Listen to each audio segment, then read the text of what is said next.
varias ideas en relación a las injerencias de ciertos países para desestabilizar a gobiernos legítimos. Avanzamos, pasamos ahora a La Razón, diario de Bolivia, el diario nacional de Bolivia. Noticias después del golpe de Estado contra Evo Morales, siguen siendo noticia el informe de la OEA. Lo revisamos ahora. Congresistas de Estados Unidos echan sombras sobre la misión de la OEA. Una de las primeras líneas que repasamos es que en esta carta a Pompeo se reclama la imparcialidad en las elecciones. Además, también Bolivia está entre la democracia y el autoritarismo, dice así un estudio. En una carta escrita directamente a Pompeo, al secretario de Estado, Mike Pompeo, diferentes congresistas del partido justamente demócrata han señalado diferentes advertencias de alarmas en relación al informe de la OEA, que prácticamente justifica y justificó el golpe de Estado contra Evo Morales. En esta carta puntual contra Mike Pompeo hacen una denuncia, pero además también le exigen que las diferentes misiones y los diferentes pronunciamientos que tengan en relación a la OEA o organismos internacionales sean imparciales y justamente cumplan con su deber, que es velar los derechos de los ciudadanos. Justamente este informe, que ya ha tenido varias observaciones de distintos pronunciamientos de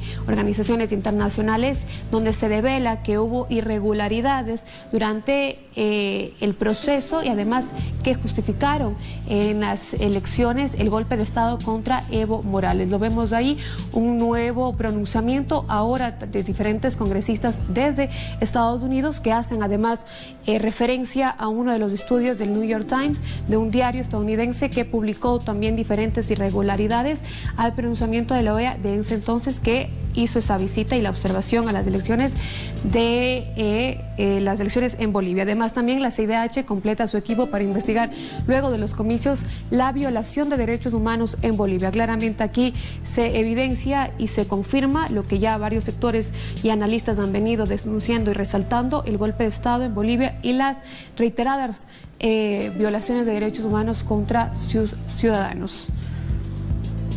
Avanzamos.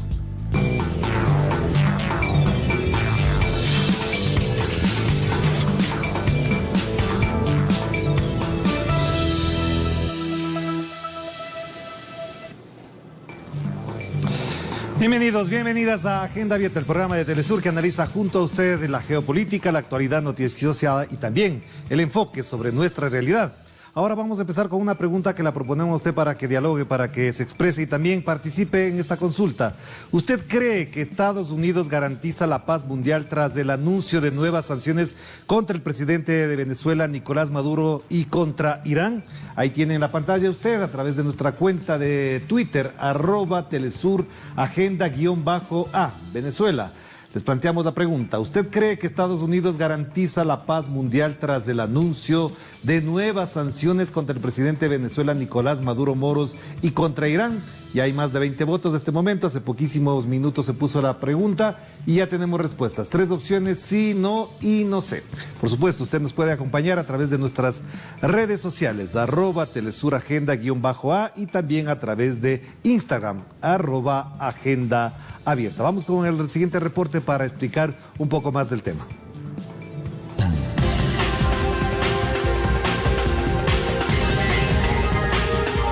El gobierno de Venezuela alertó sobre un plan violento promovido por algunos sectores de la oposición que intentan desestabilizar el país. El secretario de Estado de Estados Unidos, Mike Pompeo, anunció el lunes nuevas sanciones contra el Ministerio de Defensa de Irán y el presidente venezolano Nicolás Maduro. El gobierno estadounidense designó a 27 personas o entidades que estarían sujetas a medidas punitivas. Estados Unidos apela a una resolución de la ONU que dio el visto bueno a un acuerdo nuclear de 2015 con Irán. Esta nueva acción de los Estados Unidos contra el multilateralismo ha sido rechazada prácticamente por todas las naciones en el Consejo de Seguridad de la ONU y el propio secretario general, Antonio Guterres. Venezuela afronta diversos ataques por parte de los Estados Unidos y sus aliados, que van desde el robo de activos, bloqueo económico e informes sobre supuestas violaciones de derechos humanos. Diversos actores políticos internacionales califican estas acciones como un mecanismo para torpedear las elecciones parlamentarias del 6 de diciembre. Los ataques contra Venezuela no se detienen. Estados Unidos pretende utilizar la lucha contra el terrorismo, el narcotráfico y la democracia para recuperar su influencia perdida en el país latinoamericano.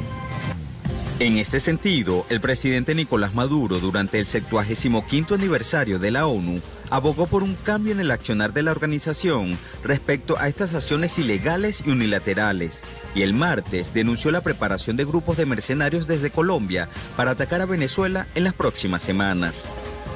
Hoy en Agenda Abierta analizaremos la intensificación de estas acciones unilaterales que impulsa el gobierno del presidente Donald Trump contra la soberanía y la estabilidad del país suramericano, en el marco de las elecciones parlamentarias a realizarse el próximo 6 de diciembre.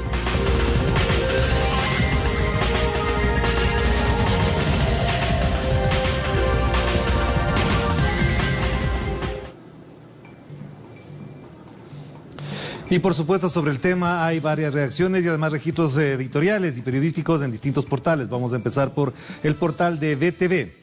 ¿Qué dice BTV? Jefe de Estado repudió sanciones contra 5 dirigentes de la oposición venezolana. El presidente de la República Bolivariana de Venezuela, Nicolás Maduro, repudió en la víspera las sanciones por parte de Estados Unidos contra 5 dirigentes de la oposición venezolana, quienes inscribieron sus candidaturas para diputados y participarán en las elecciones de la Asamblea Nacional del próximo 6 de diciembre. ¿Qué dijo Nicolás Maduro? El grupo que gobierna Estados Unidos actúa como una mafia de amenazas, de extorsión, de chantajes, de agresiones y utilizan el poder para eso, para sanciones, para congelar cuentas y quitándole la visa a quien la tenga, señaló el jefe de Estado venezolano. Además, rechazo, dijo, esas medidas de extorsión, de chantaje y de persecución típicas de una mafia y no de un gobierno de un país decente, dijo Nicolás Maduro. Ahora veamos lo que señaló, lo que registró el portal Sputnik. Maduro denuncia que Estados Unidos ordenó a la CIA realizar acciones terroristas en Venezuela. El presidente venezolano Nicolás Maduro denunció que el gobierno de Estados Unidos aprobó que la Agencia Central de Inteligencia, CIA por sus siglas en inglés, realice acciones terroristas contra empresas estratégicas y organismos del Estado en esa nación sudamericana. En ese sentido, Maduro reiteró que el presidente colombiano, Iván Duque, está preparando grupos terroristas para que ataquen a Venezuela.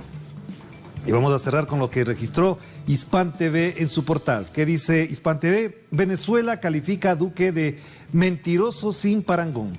La Cancillería venezolana califica al presidente colombiano Iván Duque de mentiroso sin parangón por su discurso ante la Asamblea General de las Naciones Unidas.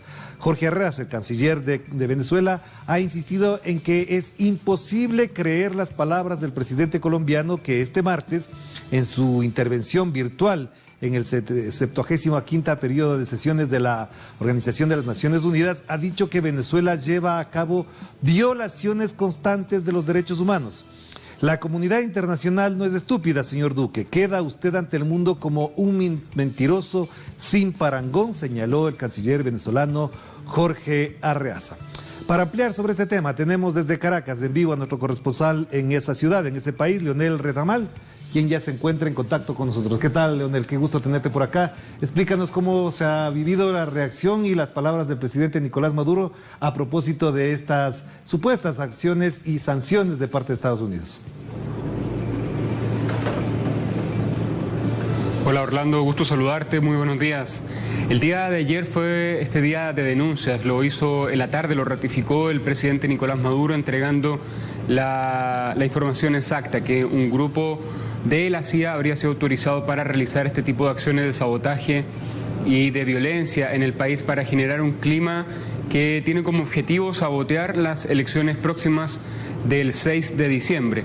Esto también lo anunció durante la mañana, alrededor del mediodía, el vicepresidente del Partido Socialista Unido de Venezuela, Diosdado Cabello, en compañía del exministro de Comunicación, Jorge Rodríguez, y que actualmente va por un cupo en la Asamblea Nacional. Ellos señalaron que tienen información de inteligencia venezolana que da cuenta de grupos irregulares que estarían tratando de generar hechos de violencia. Uno de los principales focos de preocupación en Venezuela es precisamente la frontera con Colombia, donde se han registrado hechos irregulares en las últimas semanas y desde donde han provenido la mayoría de actos que han intentado sabotear sistemas de electricidad, instalaciones de PDVSA y del agua. Esos serían los 3 objetivos que persiguen estos atentados que está denunciando el gobierno venezolano, o más bien estos intentos de atentado. Hay que precisar bien en ese punto, porque lo que han hecho las autoridades es poner una alerta a la población venezolana y decir que se active el poder popular, ese mismo que funcionó el pasado 3 de mayo cuando una fracasada operación denominada Operación Gedeón de mercenarios intentó ingresar a Venezuela vía marítima y resultó finalmente un fracaso para ellos, para sus intereses, primero por la acción de la inteligencia, de la Fuerza Armada Nacional Bolivariana, pero también del Poder Popular, que jugó un rol protagónico, de la milicia bolivariana, de las organizaciones populares y sociales de Venezuela, que tienen una extensa red, un tejido social que hace posible alertar cualquier irregularidad. A ese precisamente están llamando a las autoridades a que se active y que estén muy pendientes a este llamado. Como decía, estas acciones irregulares lo que pretenden es sabotear las elecciones del próximo 6 de diciembre.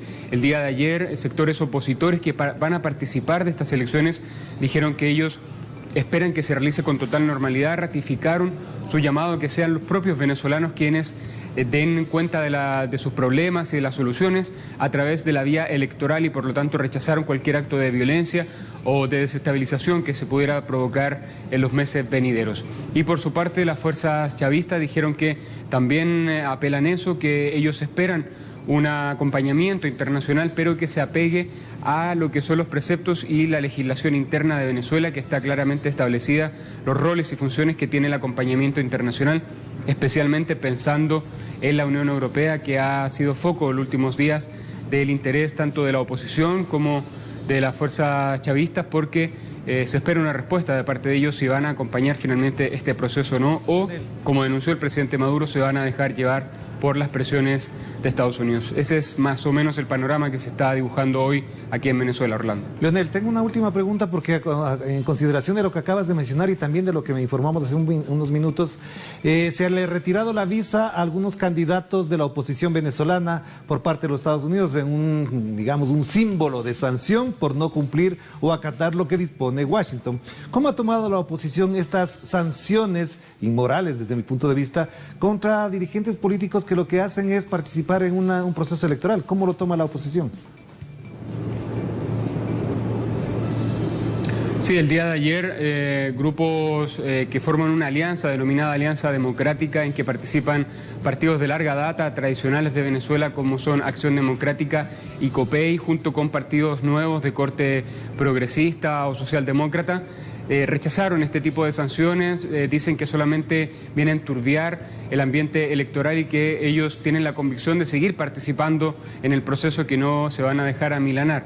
Esto no es reciente, se ha provocado una seguidilla de sanciones en los últimos 3 meses por lo menos, desde que asumió el nuevo Consejo Nacional Electoral. Recordemos que sus autoridades también fueron sancionadas hace alrededor de un mes por Estados Unidos, y también otros dirigentes opositores que han decidido participar de las elecciones. El propio presidente de la Asamblea Nacional de este año 2020, Luis Parra, se encuentra sancionado por haber decidido romper con la oposición que lidera Estados Unidos en la cabeza de Juan Guaidó, y provocó un cisma ahí en el seno de la oposición, y ese sector también ha recibido sanciones. A ese sector pertenecen los que fueron sancionados el día de ayer. Esto se suma también a la sanción que conocimos el día domingo contra el presidente Nicolás Maduro y contra el ministro de Defensa de Irán por una trama que trata de dibujar ahí Estados Unidos, pero que ha sido contundentemente rechazada. Incluso las sanciones contra el presidente fueron rechazadas por los sectores opositores, puesto que dicen que no contribuye y que son sanciones que finalmente terminan afectando a la totalidad del pueblo venezolano, Orlando. Gracias, Leonel, muy amable por atender esta invitación para conversar e informar sobre lo que ocurre en Venezuela. Vamos ahora con una entrevista. Vamos a conectarnos con Orlando Romero Harrington. Él es un analista internacional a quien le damos la más cordial bienvenida. ¿Qué tal, Orlando? Qué gusto tenerlo por acá. ¿Cómo está usted? Un saludo para ti, Orlando. Qué bueno tenerlo acá, Orlando. La pregunta de fondo es la siguiente. ¿Por qué Estados Unidos se enfatiza, se agudiza su postura con respecto a Venezuela y en particular también contra Irán, lo veremos más adelante, pero con estas sanciones, ¿usted cree que gana votos dentro de Estados Unidos, adquiere mejor postura y posición electoral Donald Trump, o es un mensaje que va a quedar colgado en el vacío? Para nada, yo creo que la intención de la visita de Mike Pompeo para Latinoamérica tiene que ver muchísimo con los intereses gubernamentales de Estados Unidos, de Donald Trump, con los intereses, además de dominación de América Latina, pero también con los intereses personales de Mike Pompeo. Recordemos todos que Mike Pompeo fue exdirector de la CIA, pero también es un negociante, es un empresario de artefactos que se utilizan dentro de la industria petrolera. También Mike Pompeo ha sido financiado desde siempre, desde su juventud, por las industrias Koch, unas industrias alemanas que tienen muchísimo que ver con la rama de petróleo y también tienen que ver con el Conrad Institute, una institución alemana que se ha caracterizado por su férrea oposición contra Venezuela. Entonces, lo de Pompeo no debe sorprender a las personas que están inmersas dentro de los procesos de guerra en América Latina, llámese Venezuela y Cuba. Mike Pompeo se ha caracterizado por una aversión, pareciera una rabia infinita contra el gobierno de Nicolás Maduro, contra la revolución bolivariana, calificándola de antidemocrática, calificándola de un Estado que viola los derechos humanos y además un Estado narcotráfico. Sin embargo, los intereses personales de Mike Pompeo se mantienen subterráneos, se mantienen camuflados dentro de una línea presidencial gubernamental. Pero sabemos y conocemos que los intereses locales, los intereses de negocios de Mike Pompeo pareciera que superan los intereses gubernamentales de la Casa Blanca. No por nada, China acaba de acusar a Mike Pompeo de ser un elemento desestabilizador de las relaciones de China con América Latina, puesto que Mike Pompeo se atrevió a decir en Brasil que China debería abandonar el uso o la compartición de negocios o el esquema de negocios que tiene con la empresa Huawei. Entonces, las implicaciones de las visitas exceden lo geopolítico y se meten dentro del terreno comercial. ¿Qué tiene que ver esto con las elecciones de Estados Unidos? Pues nada, simplemente la visita de Mike Pompeo a América Latina pareciera que es un saludo a la bandera, una promesa de dominio, una promesa de continuación de las políticas, por decirlo de algún modo, negativas de Trump en América Latina. Claro, la pregunta sería ahí, Orlando, de la siguiente manera: ¿por qué Estados Unidos intenta aniquilar o bombardear la imagen de Nicolás Maduro en estos momentos? ¿Qué peligro, qué amenaza le significa a Estados Unidos en este momento Nicolás Maduro cuando empieza un proceso electoral, cuando Venezuela está arrinconada por el bloqueo, por la osadía que tienen los poderes fácticos en el mundo contra este país bolivariano? Yo creo que el tema con Venezuela atraviesa varias aristas, ¿no? Atraviesa varias etapas, Orlando. Una está la etapa petrolera, que ya hemos hablado, una está la etapa diplomática, una está la etapa de tratar de mantener el control sobre el patio trasero de Estados Unidos, que para ellos es América Latina, pero también tiene que ver muchísimo con el tema de simbólicamente tratar de establecer una conexión con el voto latino, sobre todo con el voto latino que se encuentra en el estado de Florida. Recordemos que las encuestas que se están llevando a cabo en el estado de Florida no vaticinan un futuro muy feliz para Donald Trump. Estamos hablando de casi un empate técnico. Entonces, yo creo que además de eso, allí hay una clara intención propagandística y sobre todo con las mafias cubanoamericanas y venezolanoamericanas que se encuentran dentro del estado de la Florida, que pareciera ser un estado muy decisivo dentro de las votaciones. Sin embargo, debo introducir una cuña allí porque existe un cierto malestar político, un cierto malestar de vida dentro de las comunidades, sobre todo las comunidades venezolanas que emigraron hacia Miami, muchas de ellas inmersas dentro de procesos criminales de corrupción, que robaron los dineros del Estado venezolano, pero hay cierta negatividad, cierto pesimismo, cierto abatimiento dentro de ese sector de la población que hace vida en Miami, puesto que definitivamente Donald Trump avisa legalmente avisa a través de la media que no va a intervenir militarmente en Venezuela. Este aviso, pues, pareciera que desmoralizó a esa clase, digamos, ladrona, esa clase corrupta que emigró de Venezuela robándose el dinero de los venezolanos, pero pareciera que fue un anuncio solamente para la gradería, fue un anuncio nada más para la mediática, puesto que el presidente Nicolás Maduro ha denunciado que la visita de Mike Pompeo no solamente tenía este carácter que hemos estado hablando de negocio, este carácter político, este carácter de dominación geopolítica, sino que también era una visita para articular unidades terroristas y células terroristas que hacen vida en Colombia y que están prestas y dispuestas para entrar en Venezuela. Claro, Orlando, precisamente ahí vamos con el último tema, tiene que ver con el rol que está jugando Iván Duque, y no digo Colombia, sino Iván Duque, porque cuando uno dice Colombia parecería que toda Colombia está alrededor de él, y sabemos que es uno de los presidentes, como decía una de nuestras entrevistadas hace poco, el presidente que no fue. Así lo dijo una entrevistada nuestra, Isabel Zuleta, hace pocos días atrás.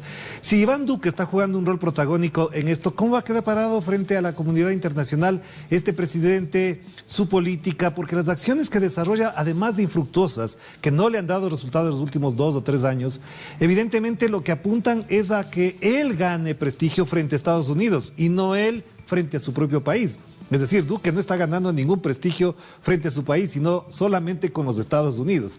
Es decir, es un buen alumno de Donald Trump, asume los roles que le plantea Donald Trump, pero en la práctica, ¿qué impacto va a tener eso en la relación con Venezuela? ¿Es posible que se actúe de esa manera? ¿Es posible que se puedan desarrollar acciones terroristas desde Colombia?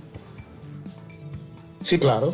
De hecho, estamos acostumbrados ya en estos años de mandato del presidente Nicolás Maduro a recibir constantes amenazas y constantes incursiones paramilitares dentro del territorio venezolano. Es que eso para nadie es un secreto. Nosotros estamos enfrentando desde Venezuela a probablemente la granja de droga más grande del mundo, llamada Colombia. Y lamentablemente, a pesar de la hermandad que nos une con Colombia y a pesar del afecto y la admiración que tengo por el pueblo rebelde de Colombia, que ha resistido el establishment por más de 50 años de represiones, desapariciones y genocidios, Colombia es la granja más grande de droga del mundo. Y Colombia es la granja más grande de droga del mundo, administrada, financiada y controlada por Estados Unidos. Entonces, ¿cómo decir que tenemos años resistiendo invasiones paramilitares de un terreno que está controlado absolutamente por el narcotráfico? Un terreno donde el ejército de Colombia simplemente es un parapeto, es una ilusión. Un terreno o una distribución geoterritorial que se caracteriza por una enorme pobreza, por un desplazamiento ligado al narcotráfico y ligado a la aparición de los paramilitares controlados y financiados además por el gobierno de Estados Unidos, que es el verdadero gobierno de Colombia. Es decir, en Colombia no hay gobierno. Lo que podemos esperar nosotros desde Venezuela con Colombia es una posición de servilismo, es una posición de base militar gigante para tratar de atacar a Venezuela. No han podido en 20 años, probablemente no podrán. Las capacidades militares de Venezuela exceden, yo creo que en 3 veces las de Colombia, a pesar del armamento y a pesar de toda la ayuda que puedan tener de Estados Unidos. Pero en este momento esa es la situación. Colombia es la cabeza de playa de una invasión silenciosa y constante de Estados Unidos hacia América Latina en busca de recursos, en busca de dominación geopolítica, poder geopolítico, pero está encabezada realmente por un títere. Iván Duque es un títere. Iván Duque probablemente después de esta transición de gobierno pase a la maleta de polvo cósmico, pase a los confines de la historia, a probablemente los sectores más olvidados de la historia neogranadina. Pero en este momento su posición es básicamente ridícula. Es decir, Duque es el hazmerreír de la política internacional. Pareciera es que los grados de servilismo, los grados de cinismo, pero sobre todo los grados de incoherencia dentro del discurso, Orlando. El discurso de Duque pareciera, lo acababa de señalar el canciller Jorge Arriaza, pareciera que estamos hablando con un mentiroso patológico. Pareciera que además estamos hablando con una persona que tiene severos problemas cognitivos y severos problemas de acepción de la realidad. No puede ser que nosotros, los espectadores de Telesur, o nosotros los espectadores, los usuarios de información desde todo el planeta, estemos asistiendo todos los días a testimonios de masacres, un genocidio lento, consistente, solapado, pero sobre todo público, que está pasando en Colombia, con una cantidad asombrosa de personas asesinadas de la manera más horrible y más humillante. Estamos hablando de un Estado fallido, un Estado en donde no se cumplen los derechos humanos y encabezado por una figura política que, en simples palabras, es la vergüenza de América Latina. Es la vergüenza de América Latina. Iván Duque es la vergüenza, la humillación política de América Latina. El perfecto ejemplo del servilismo, el perfecto ejemplo del cinismo y el perfecto ejemplo, además, de una supervivencia política, porque lo que tiene Iván Duque en este momento es la guillotina en el cuello por todos los procesos de corrupción y todos los procesos de vinculación que tiene con organizaciones narcotraficantes y paramilitares. Desde el Estado colombiano se mantiene y se sostiene la estructura que domina hoy a Colombia y que aterroriza a gran parte de la población de Colombia, Orlando. Muchísimas gracias, Orlando. Muy amable por atender esta invitación para reflexionar y, por supuesto, lo que acabas de mencionar es muy importante para que nuestra comunidad en América Latina entienda el rol que está jugando el señor Iván Duque. Te mando un abrazo. Cuídate mucho, que estés bien. Gracias, tío. Gracias a Orlando Romero, analista internacional, y además les queremos recordar la pregunta que hemos planteado para el día de hoy. ¿Usted cree que Estados Unidos garantiza la paz mundial tras el anuncio de nuevas sanciones contra el presidente de Venezuela, Nicolás Maduro Moros, y contra Irán? Ya tenemos varias respuestas, más de 400 respuestas, 466 de este instante. Con respecto a la pregunta, la respuesta en cambio por el sí es la siguiente, 12,7%, es decir, ¿usted cree que va a garantizar la paz? Hay personas que dicen que sí, con un 12,7%, pero el 85,1% dicen que no. En cambio, el 2,5% no sé, responde no sé. Más de 477 votos a la pregunta que reiteramos, que usted la puede responder a través de la cuenta de Twitter @telesuragenda_A. ¿Usted cree que Estados Unidos garantiza la paz mundial tras el anuncio de nuevas sanciones contra el presidente de Venezuela, Nicolás Maduro Moros, y contra Irán? Ahí tiene la respuesta. Usted se puede seguir pronunciando a través de esta revista informativa que se transmite de lunes a viernes por Telesur. Vamos a hacer una pausa y enseguida volvemos con más información en Agenda Abierta.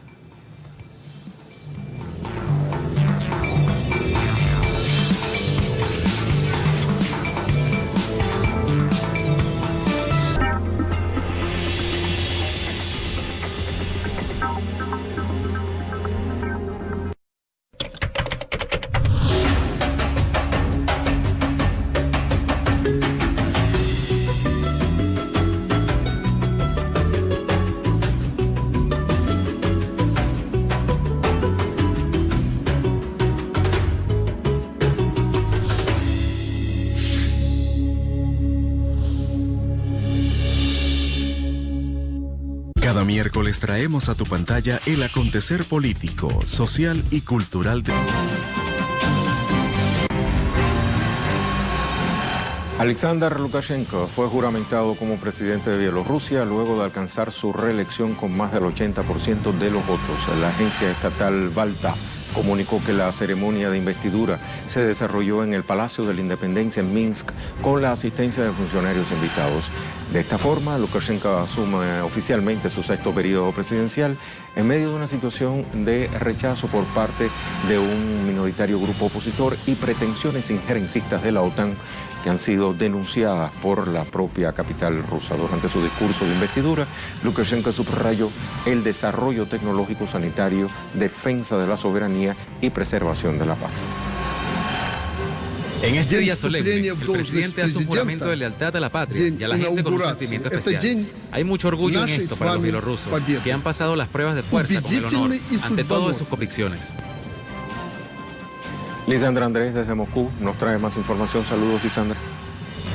Sí, muchas gracias. Un gusto también saludarte. Efectivamente, Alexander Lukashenko asumió hoy oficialmente el cargo de presidente de Bielorrusia tras los comicios presidenciales del pasado 9 de agosto. En la ceremonia de toma de posesión, el mandatario se dirigió a la nación y prometió que la política social seguirá siendo el sello distintivo del país y señaló que el escenario de revolución de colores fracasó a pesar de que fue un desafío sin precedentes y de lo que denominó empujones diabólicos desde el exterior que se produjeron en el país. Enfatizó que se lanzó un desafío sin precedentes en torno a las tecnologías confiables elaboradas repetidamente para la destrucción de estados independientes, según palabras del propio Lukashenko, pero la revolución de color no procedió y fue precisamente porque fue la elección y la voluntad del pueblo bielorruso que en ningún caso quieren perder el país ni su soberanía. Según el mandatario, Bielorrusia solucionará sus problemas sin ninguna participación externa. El presidente dijo que el país continuará el camino de la construcción de un estado de orientación social y al mismo tiempo el jefe de Estado pidió a los más jóvenes que respeten los logros que han mantenido las generaciones que lo precedieron. Es importante también destacar que inmediatamente tras la investidura de Lukashenko, el Consejo de Coordinación creado por la oposición bielorrusa lanzó un mensaje exigiendo que se realicen nuevas elecciones presidenciales en el país y también llamó a que las personas salgan nuevamente a las calles y haya una protesta indefinida en Bielorrusia hasta tanto no se celebren nuevos comicios presidenciales o renuncie el actual mandatario Alexander Lukashenko. Esta es toda la información que tenemos por ahora. Regresamos con ustedes a Caracas.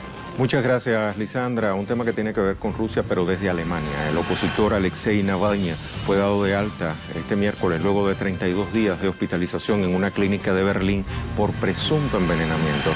Los médicos del hospital Charité comunicaron el progreso en la salud de Navalny, aseguran que es una recuperación completa pese a que es temprano para evaluar efectos a largo plazo por envenenamiento, dicen. Navalny fue trasladado desde la ciudad rusa de Omsk a una clínica alemana el pasado 22 de agosto. En este mismo contexto, el embajador ruso en Berlín, Sergei Nechayev, aseguró que su país iniciará investigaciones preliminares por el caso del opositor Alexei Navalny.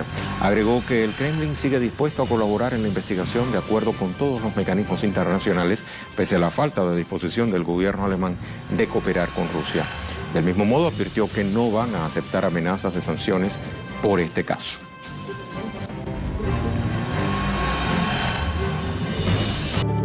La que sí recibirá financiamiento y externo es Ucrania. El jefe de la política exterior de la Unión Europea, Josep Borrell, anunció este martes 1.200 millones de euros en ayuda financiera para Ucrania para gestionar el impacto económico de la pandemia de la COVID-19. Durante su visita a este país, Borrell se reunió con el presidente Volodymyr Zelensky y con otros funcionarios del Ejecutivo. El presidente dijo que el objetivo principal es crear una nueva plataforma para discutir lo que él califica de ocupación rusa de Crimea y otras cuestiones de derechos humanos, sugiriendo que esto debería ocupar más espacio en la agenda internacional. El coronavirus representa un gran desafío para todos nosotros. Ha sido una nueva ocasión para mostrar la solidaridad de la Unión Europea con Ucrania. Pasamos el apoyo casi 200 millones de euros. Es la mayor ayuda financiera para cualquiera de nuestros socios orientales. También estamos dispuestos a proporcionar 1.200 millones de euros en ayuda macrofinanciera para ayudar a limitar las consecuencias económicas que ha creado el coronavirus. Y Ucrania debe comprometerse de manera constructiva también con el Fondo Monetario Internacional y también con las condiciones adjuntas en el Estado de Derecho de esta ayuda.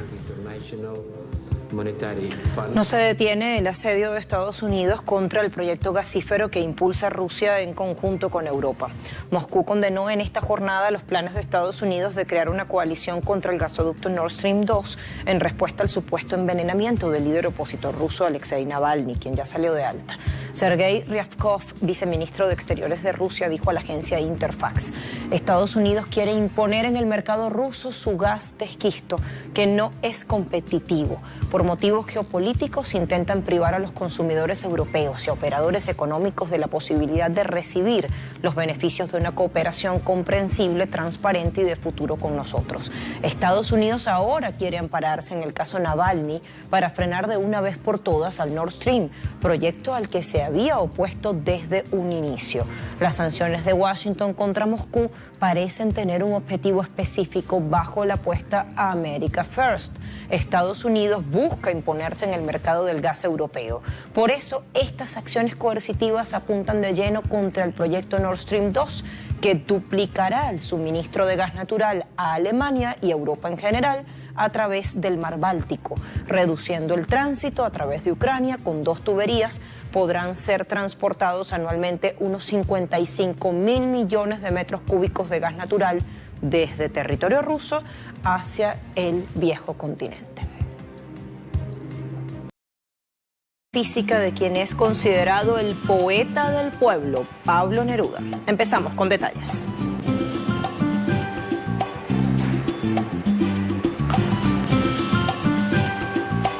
La víspera, el gobierno venezolano anunció la creación de un plan cívico-militar policial en defensa de la paz tras amenazas desestabilizadoras que son pretendidas desde Colombia bajo la tutela de Estados Unidos. El presidente de la República, Nicolás Maduro, informó que este plan incluirá a varias organizaciones populares y a los distintos componentes militares que integran a la Fuerza Armada Nacional Bolivariana y también los distintos cuerpos de policía que estarán desplegados en todo el país.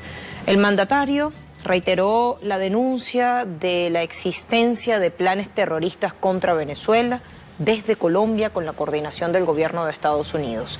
Aseguró asimismo que garantizará la paz en el país en la víspera de las elecciones parlamentarias del próximo 6 de diciembre. Tomamos la decisión de impulsar un plan especial en perfecta unión cívico-militar policial en todos los estados, en todos los municipios, en todos los cuadrantes de paz del país para garantizar la estabilidad, la paz y elecciones soberanas y en paz en Venezuela.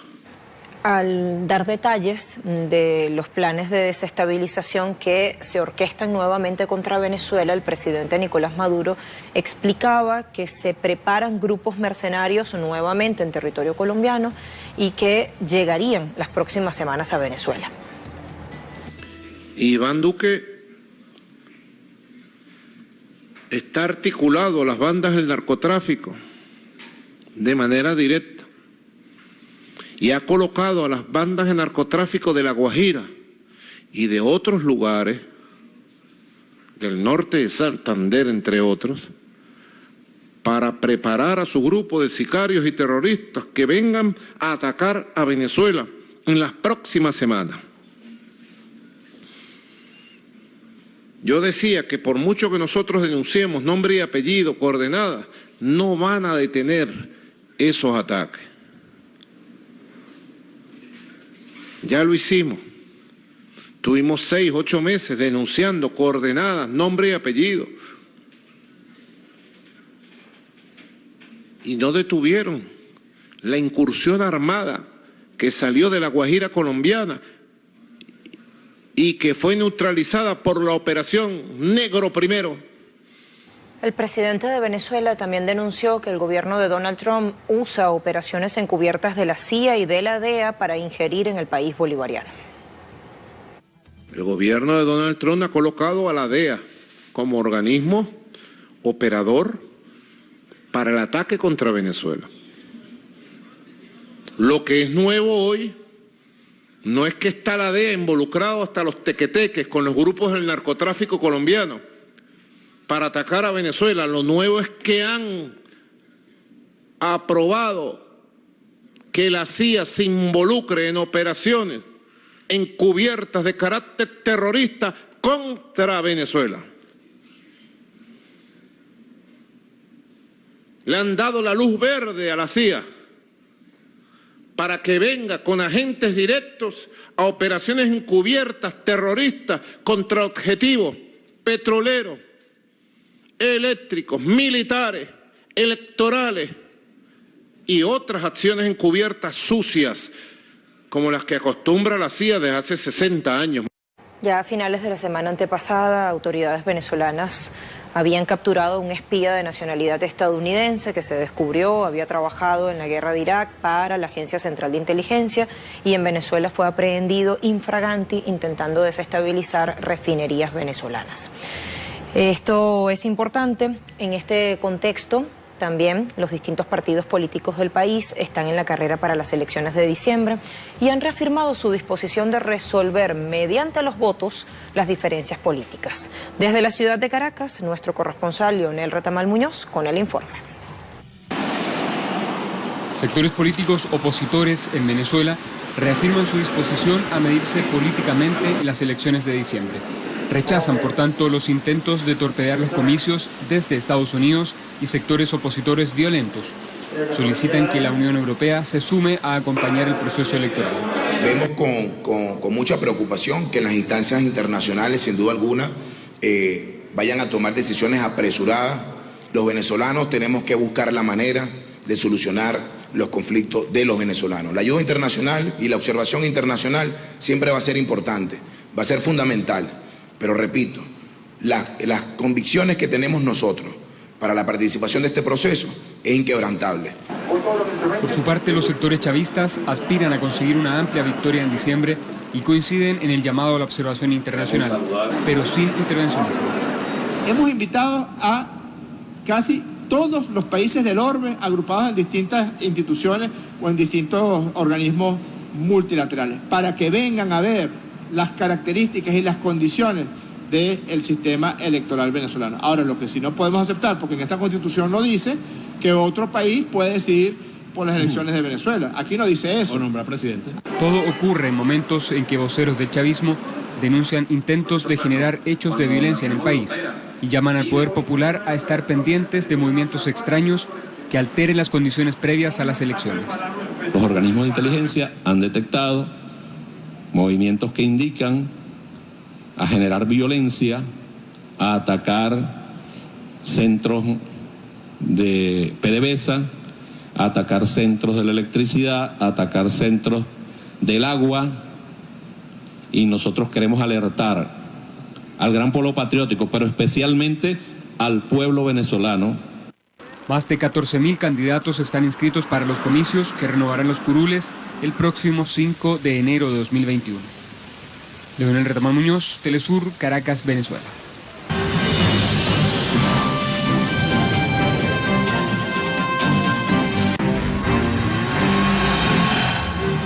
Este miércoles, Alexander Lukashenko fue juramentado como presidente de Belarus luego de alcanzar su reelección con más del 80% de los votos. Vamos a conectar con Moscú, capital rusa. Desde allí nos espera nuestra corresponsal Lisandra Andrés para darnos detalles de este acontecimiento. Lisandra. Sí, muchas gracias. Un gusto saludarte a esta hora. Efectivamente, Alexander Lukashenko asumió oficialmente hoy el cargo de presidente de Bielorrusia en el término de 2 meses establecidos por la Constitución del país tras celebrarse los comicios presidenciales. Apoyando la mano derecha en la Constitución, prestó juramento en bielorruso, tras lo cual la directora de la Comisión Electoral le entregó el certificado correspondiente como presidente del país. Durante la inauguración, la ceremonia de inauguración, Lukashenko dijo que los bielorrusos no solo eligieron al presidente, sino que también defendieron una vida pacífica y de soberanía. Señalaba que asume el cargo con un sentimiento de orgullo por las personas que han pasado las difíciles pruebas de fuerza de sus convicciones, en alusión a quienes se han mantenido apoyando al gobierno frente a los intentos desestabilizadores promovidos desde el exterior durante las últimas semanas. Lukashenko también prometió que la política social seguirá siendo el sello distintivo del país y señalaba en su discurso que la revolución de color que se intentó promover en el país fracasó, a pesar de que fue un desafío sin precedentes para el gobierno, también desde el punto de vista de la presión externa. La ceremonia de toma de posesión tuvo lugar en el Palacio de la Independencia. Asistieron varios cientos de personas, entre funcionarios, parlamentarios, líderes de los medios de comunicación, figuras culturales y también glorias deportivas del país. Debemos recordar que las elecciones presidenciales se desarrollaron el pasado 9 de agosto, donde Lukashenko obtuvo más del 80% de los votos. Por tanto, ya asume hoy su 6º mandato como presidente del país. Se supo también que inmediatamente después de la toma de posesión del presidente, los líderes opositores comenzaron a hacer llamados para que las personas salieran nuevamente a las calles a realizar huelgas en diferentes regiones del país para exigir no solo las renuncias de Lukashenko, sino también que se celebren nuevos comicios presidenciales en el país. Esta es toda la información que tenemos por ahora. Regresamos con ustedes a Caracas. Gracias, Lisandra. Vamos a profundizar a continuación, conectando con Ciudad de México. Nos espera nuestra analista Ana Teresa Gutiérrez del Centro de Información y Documentación CID, investigadora internacionalista de la Universidad Autónoma Metropolitana, además experta en estos temas. ¿Cómo está? Qué gusto tenerle. Bienvenida. Igualmente, Lucia, un gusto saludarla y a toda su audiencia. Le pregunto, Ana Teresa, ¿qué significa que haya ocurrido efectivamente este acto de asunción? Bueno, me parece que la población votó en gran medida por Alexander Lukashenko, con un 80% oficialmente, y por lo tanto él tenía que asumir la presidencia. Y frente a esta situación está la visión de Occidente, básicamente de la Unión Europea y de Estados Unidos, y que están empujando a Polonia a convertirse en el centro geopolítico de Europa, ya que Alemania está independizándose de la política estadounidense hasta cierto punto, por lo que sabemos del Nord Stream 2, pero realmente la gran concentración de armas que hoy tiene Estados Unidos por medio de la OTAN en Polonia está alimentando las ambiciones geopolíticas de este país que siempre tuvo problemas con Rusia. Recordemos que existía el llamado Reino Ducado de Lituania, que después se unió con otros territorios dando lugar al Reich Pospolit y que desapareció en el siglo XVIII para quedar dentro del Imperio Ruso, una parte de Polonia y otra en el Imperio Austrohúngaro. Pero hoy lo que vemos es que Polonia está tratando de tener todo el territorio que tuvo durante esa época del Reich Pospolit, es decir, las repúblicas bálticas, la misma Polonia, el territorio de Ucrania, y ahora quieren el de Bielorrusia. Por eso es que se da todo este conflicto, como dice el presidente Lukashenko, desde el exterior, pero también tienen aliados al interior de Bielorrusia.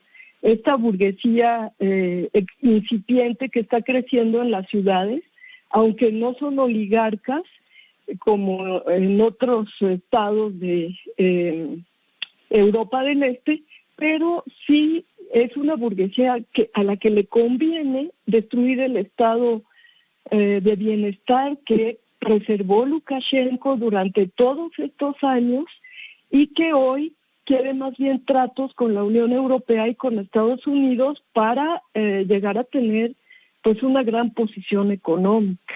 Así lo veo. Ana Teresa, está dando la imagen de un gobierno no solo popular por la cantidad de votos que obtuvo y la participación que se registró en ese proceso electoral del 9 de agosto, sino también de gobierno fuerte con esta juramentación y asunción, el presidente Lukashenko.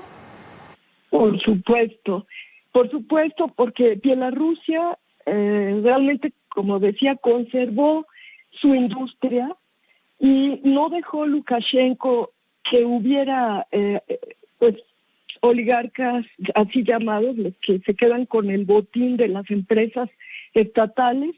En Bielorrusia fue diferente, no como en Ucrania, y pues se conservó este estado de bienestar que ha permitido a los bielorrusos tener un nivel de vida bastante satisfactorio, tanto en el agro como en la industria.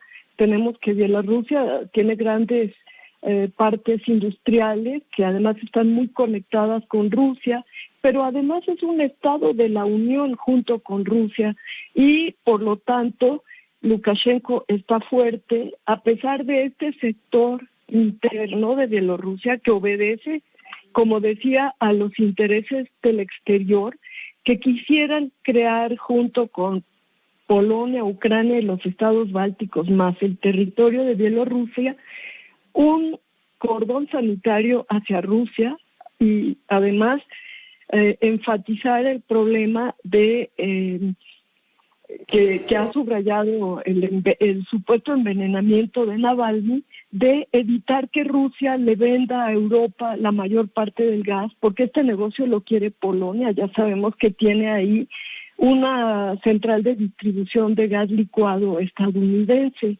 Entonces, pues realmente el presidente Lukashenko ha enfrentado fuerzas muy, muy grandes que en otros países de Europa del Este han tirado gobiernos, como es el caso de Ucrania, como es el caso de, en su momento, en Georgia, y como intentaban hacerlo en algunos países del Asia Central, como Kirguistán.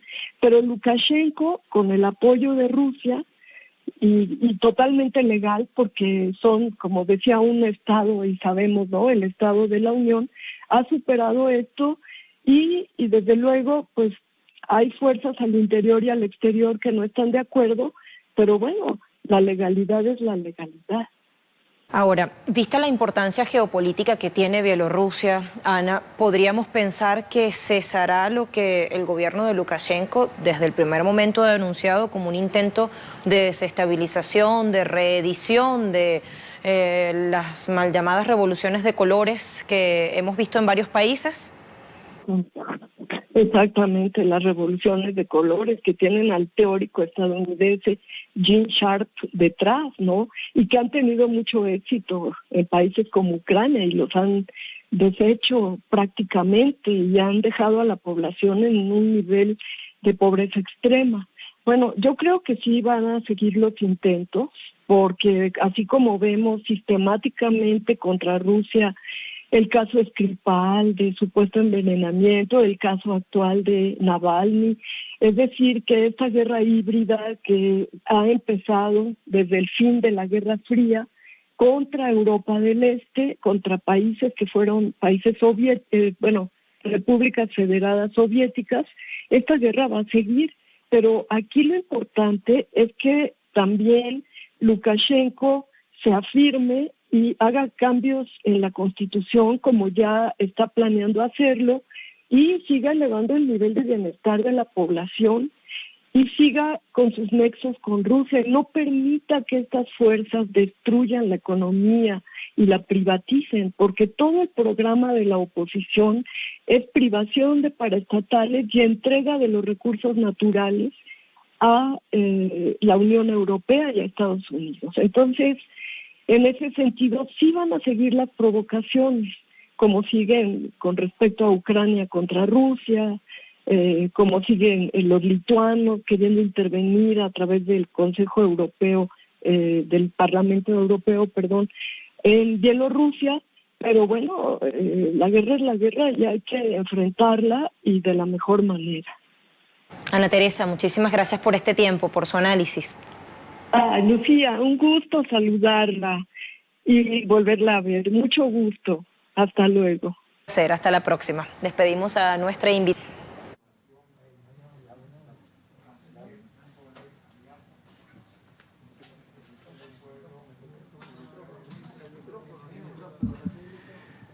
Como bien decíamos, buenas tardes a todos ustedes. Estamos hoy en el auditorio del Ministerio Público para hacer la presentación formal de el informe conocido como La Verdad de Venezuela contra la infamia.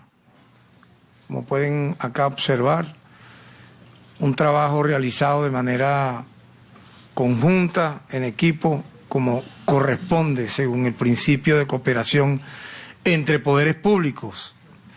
Nos acompaña, si me permiten quitarme la debida y obligatoria mascarilla, el defensor del pueblo, Alfredo Ruiz, aparte de ya mencionamos al canciller Jorge Arriaza, también Larry de Boe, representante del Estado venezolano en materia de derechos humanos ante los organismos multilaterales. En tal sentido, el día de hoy, nosotros como representantes, repito, del Estado venezolano, Poder Ejecutivo, Poder Ciudadano, hemos creído pertinente presentar ante la opinión pública y posteriormente al ciudadano presidente de la República como jefe de Estado, Nicolás Maduro Moros, el día de hoy, este informe detallado que ha venido siendo, repito, trabajado por activistas de derechos humanos en el terreno, no personas pagadas a sueldo desde afuera, por las propias instituciones del Estado venezolano que tenemos un mandato de la Constitución de la República Bolivariana de Venezuela, que nos lo da el título 3 de nuestra Constitución.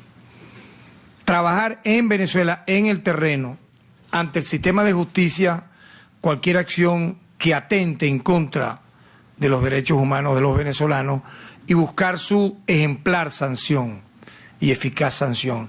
Yo quiero recordar nuevamente en este breve preámbulo, ciudadano canciller, que no debemos olvidar, y hay que remarcarlo, los organismos internacionales que vigilan la materia de derechos humanos en el mundo son de carácter subsidiario, son de carácter complementario, no pueden sustituir de facto, porque eso sería un precedente jamás visto en la historia del derecho internacional, las instituciones de cada nación.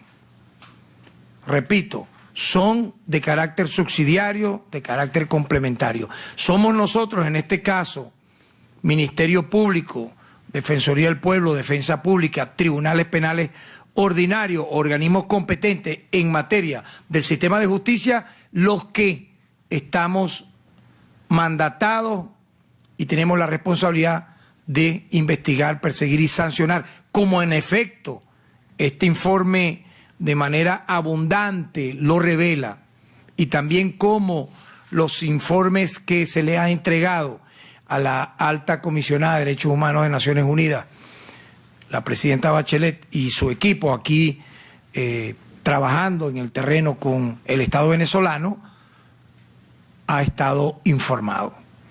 O sea, no es un hecho de prensa, no es un hecho de redes, no es un hecho de sustituir los organismos de justicia y utilizar, repito, los medios como paredón de fusilamiento en contra de una nación, tomando ventaja, repito, de un tema que conocemos desde hace más de 40 años, como es el tema de los derechos humanos, del activismo, arriesgando nuestras vidas, muchos de los que estamos acá, para salir adelante.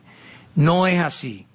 Desde una lejana red social, desde una plataforma mediática, hablar con un contrato de por medio del tema de los derechos humanos. Es en el terreno, como lo ha hecho, repito, en este caso, Defensoría del Pueblo, Ministerio Público, Tribunales Penales Ordinarios, Defensa Pública, Sistema de Justicia en su conjunto, comités que existen, familiares, amigos de víctimas que vienen y presentan los casos para que no haya impunidad como la pudo haber ocurrido lamentablemente en décadas pasadas en la República Bolivariana de Venezuela en los años 60, 70, 80, 90. En tal sentido, este informe era necesario en este momento y obviamente da para otras importantes narrativas, otras importantes escrituras basadas en la realidad, basadas en acciones judiciales. Es lo importante que yo quiero destacar, ciudadano canciller. Acciones judiciales, imputaciones, acusaciones, sentencias definitivamente firmes en contra de violadores de derechos humanos que en Venezuela no tendrán nunca aliado alguno para cometer sus crímenes, sino todo lo contrario. Contra ellos todo el peso de la ley, como obviamente habrá contra los que cometan delitos de delincuencia organizada, narcotráfico, delitos comunes, etcétera. Es importante eso destacarlo para darle a usted, ciudadano canciller, la palabra y solamente referir que pasado ya unos días observamos que el objetivo de este informe de facto que sale fantasmagóricamente, sin reseña, sin esa, yo diría, roce de la lucha viva de estar entrevistando, visitando, porque tampoco es el interés de ellos. Busca, según mi criterio, dinamitar, implosionar el trabajo que ha venido realizando desde hace un poco más de un año la Oficina de la Alta Comisionada de Derechos Humanos de Naciones Unidas en nuestro país.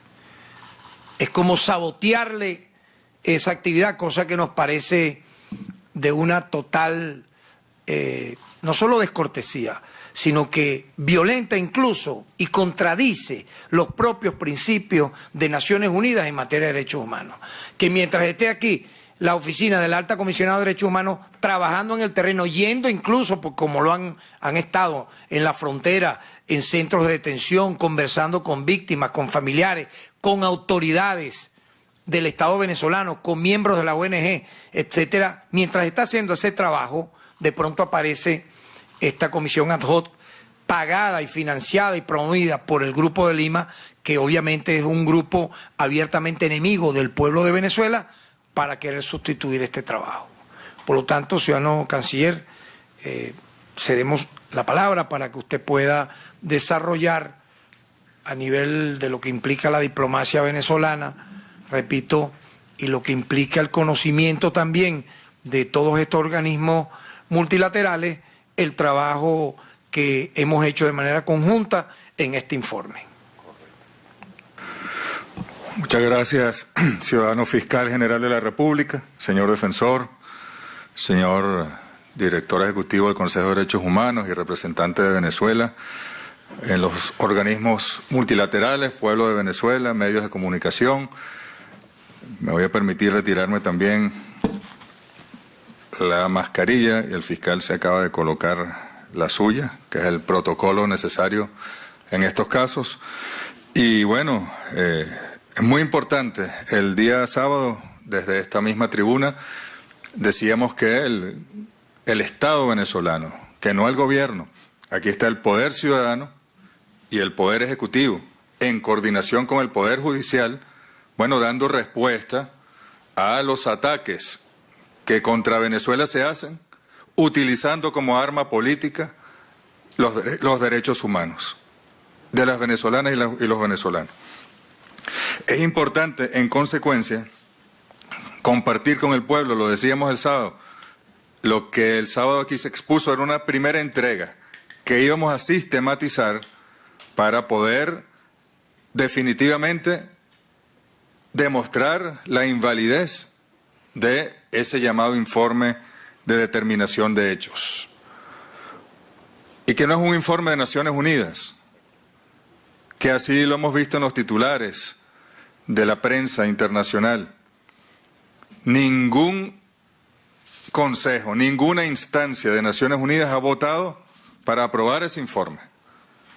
Si la Cancillería venezolana mañana contrata a unos expertos en materia de migraciones, por ejemplo, y esos expertos le hacen un informe a la Cancillería, eso no es un informe de la Cancillería. Eso es un informe de unos expertos que la Cancillería verá cómo lo evalúa, cómo lo incorpora o cómo lo descarta en el trabajo que hace diariamente. Son unos expertos privados que además, insisto, creo que han perdido su carácter de experto, su carácter independiente, al haber cometido un error en el tema de la investigación desde el punto de vista metodológico y político de la magnitud que se ha cometido en este caso. Tenemos que contextualizar. El año pasado vimos protestas en Chile, ¿verdad? Vimos protestas en Ecuador, hemos visto protestas en Colombia. Pero en Chile, el pueblo estaba pidiendo que no le aumentaran los servicios públicos, el metro, el transporte, que la educación fuese gratuita, que se desprivatizara la salud. Igualmente en Ecuador estaban protestando contra un paquete del Fondo Monetario Internacional que iba a eliminar los subsidios, que ponía en riesgo el empleo. En Venezuela las protestas del año 2013, 2014, 2017 fueron protestas de tipo insurreccional, prácticamente una guerra planteada por los actores políticos financiados desde el exterior para derrocar al gobierno. Y en el ejercicio de la defensa de esta Constitución se actuó. Y aún así, marcando esta diferencia de que existe una guerra no convencional contra Venezuela, y eso es algo que no pueden ni estos expertos ni nadie en el mundo desconocer, en ese contexto el Estado venezolano ha actuado con firmeza contra aquellos efectivos de orden público que pudieron haber cometido o que cometieron excesos en la contención de esas protestas insurreccionales, muchas veces armadas, donde mataron venezolanos y venezolanas, los que protestaban.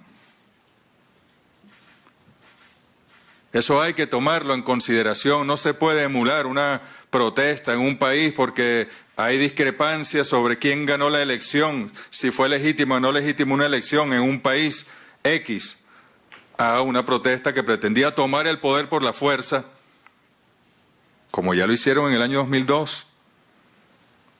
Yo les ruego a los medios de comunicación que por favor sean rigurosos en el tratamiento de esto. Por eso el informe que hoy presentamos y que tiene más de 100 páginas, aquí lo tienen, bueno, y creo que podemos hacer un segundo informe, por cierto, porque esto ha sido un trabajo profesional, riguroso, pero en tiempo récord de nuestros equipos, porque esa misión de expertos le pagaron $3 millones, por lo menos $1 millón a cada uno, ¿verdad? Nuestras instituciones no cobran para defender al pueblo venezolano ni al Estado venezolano.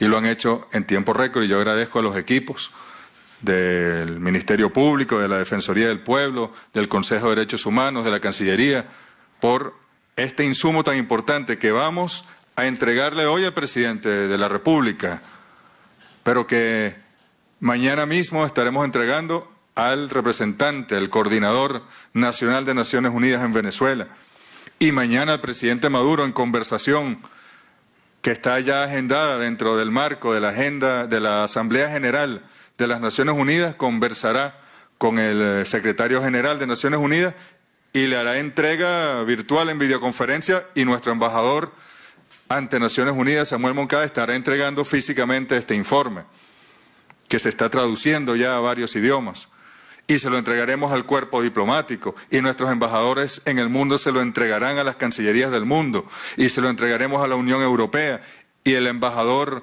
representante permanente de la República Bolivariana de Venezuela ante el Consejo de Derechos Humanos en Ginebra, Jorge Valero, se lo entregará a la alta comisionada Michelle Bachelet, se lo entregará al presidente del Consejo de Derechos Humanos y a las delegaciones, porque tiene que saberse la verdad. Yo quería traer un dato interesante.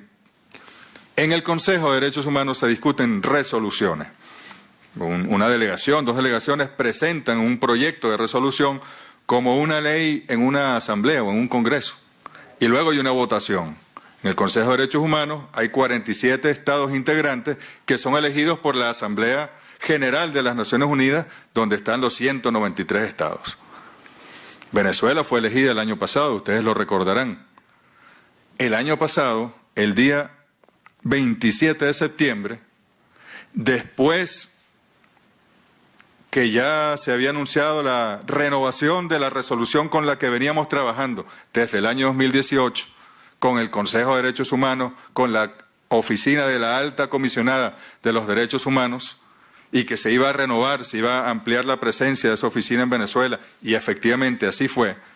Y ese era el camino que Venezuela y que el espíritu de la existencia y la norma que rige el Consejo de Derechos Humanos marcaba.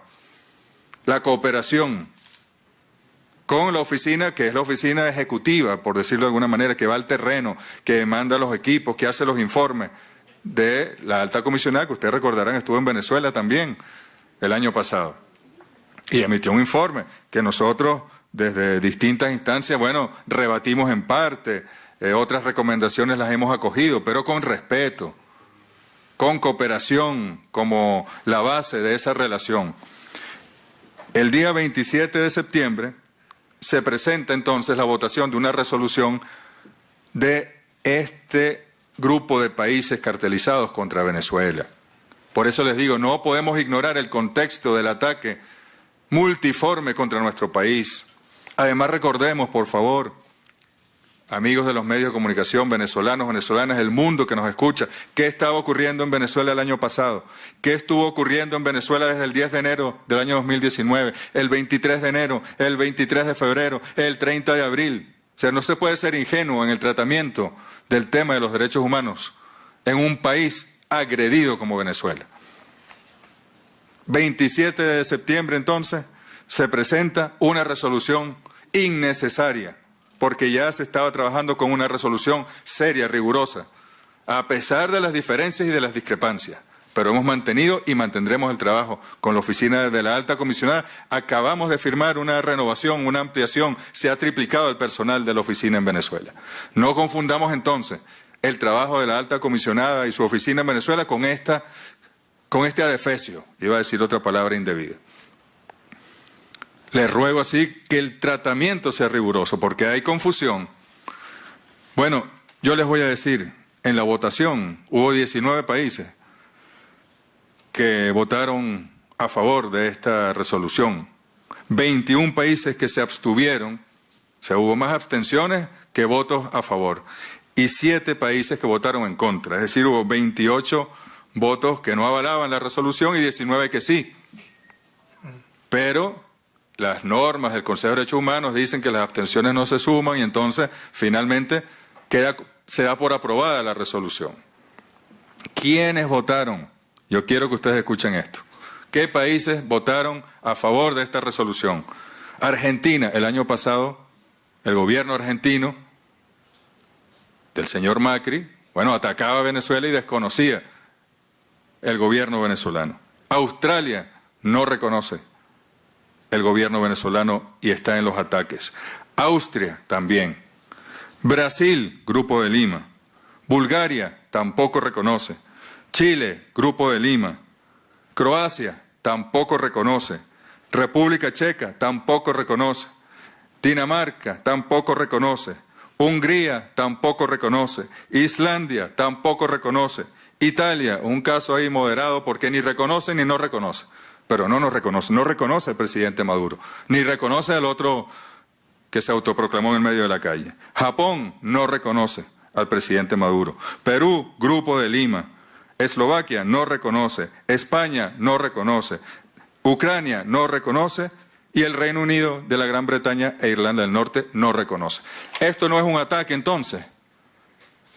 Ninguno de los países reconoce.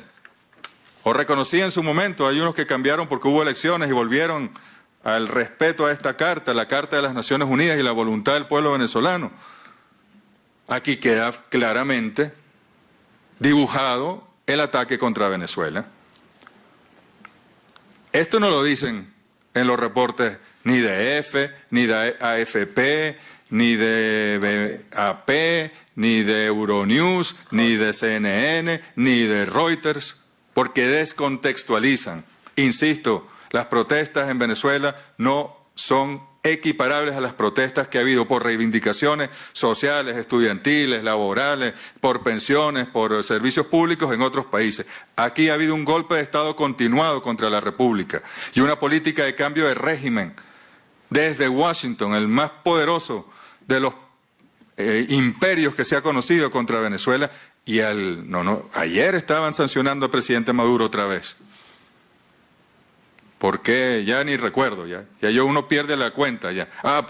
Y que tenemos relaciones con Irán y le compramos a Irán.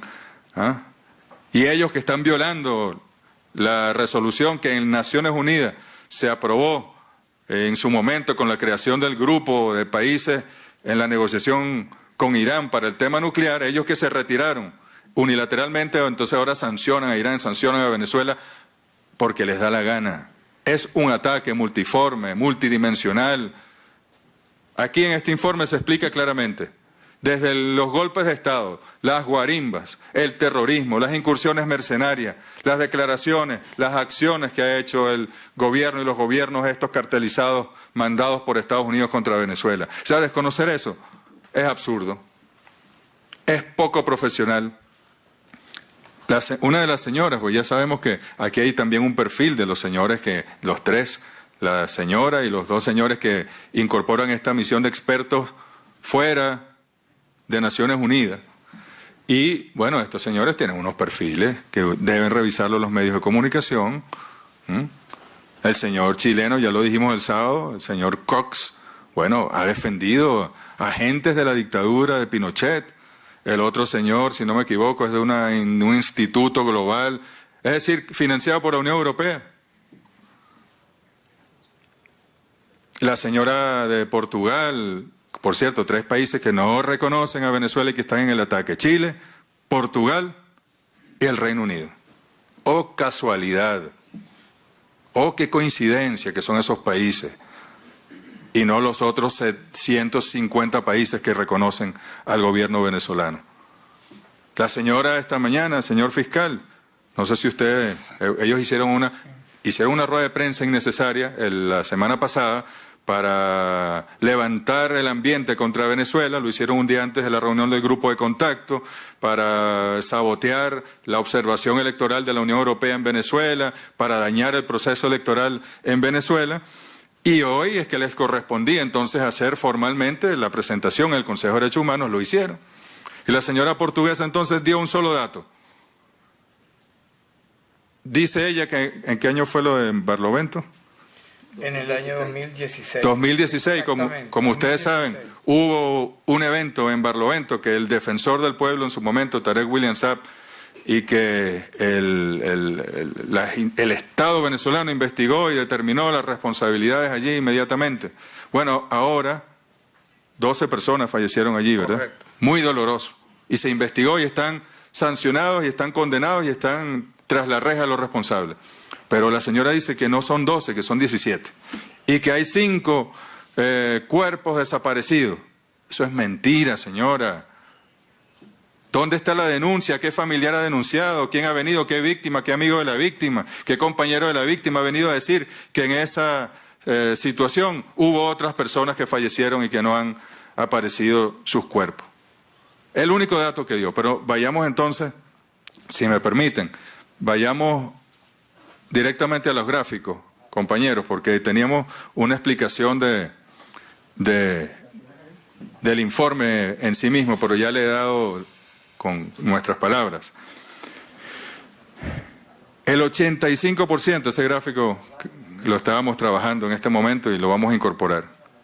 El 85% de las fuentes que utilizó esta supuesta misión de determinación de hechos son secundarias. O sea, no son primarias, no son ni los testigos, ni las víctimas, ni los familiares, sino redes sociales, prensa, etcétera, documentos, publicaciones de terceros, ataques y ataques contra Venezuela. Y luego, si vamos al detalle, permíteme aquí, si vamos al detalle si desagregamos ese 85%, apenas el 15% es información primaria, válida en todo caso, como la que tiene la oficina de la señora Bachelet aquí, que tiene toda la información. Es más, yo les puedo decir que los equipos de Michelle Bachelet tienen información que yo como canciller desconozco y no tengo que conocer. Es competencia del Poder Ciudadano, competencia del Poder Judicial, y ellos tienen esa información claramente establecida. El 50% prácticamente, ¿no? Si redondeamos, 59% de las fuentes utilizadas son redes sociales y medios informativos digitales. ¿Qué rigor profesional puede tener esto, por Dios? Además, considerando que tanto las redes sociales como los medios informativos están hegemónicamente cartelizados contra Venezuela. ¿Qué sentido puede tener presentar un informe ante un Consejo de Derechos Humanos de una institución tan noble como la ONU, que está cumpliendo 75 años y ha evitado tanto conflicto y tanto dolor en el mundo, que cobraron más de $3 millones por hacer este informe, y con su cara tan lavada decir que ellos consultaron las redes sociales y consultaron los medios digitales? Es una cosa impresionante lo que aquí se plantea. Ahí tiene las distintas categorías. Permíteme, es que no logro verlo aquí de lado. Ahí tienen redes sociales. Este es el caso de Juan Requesens.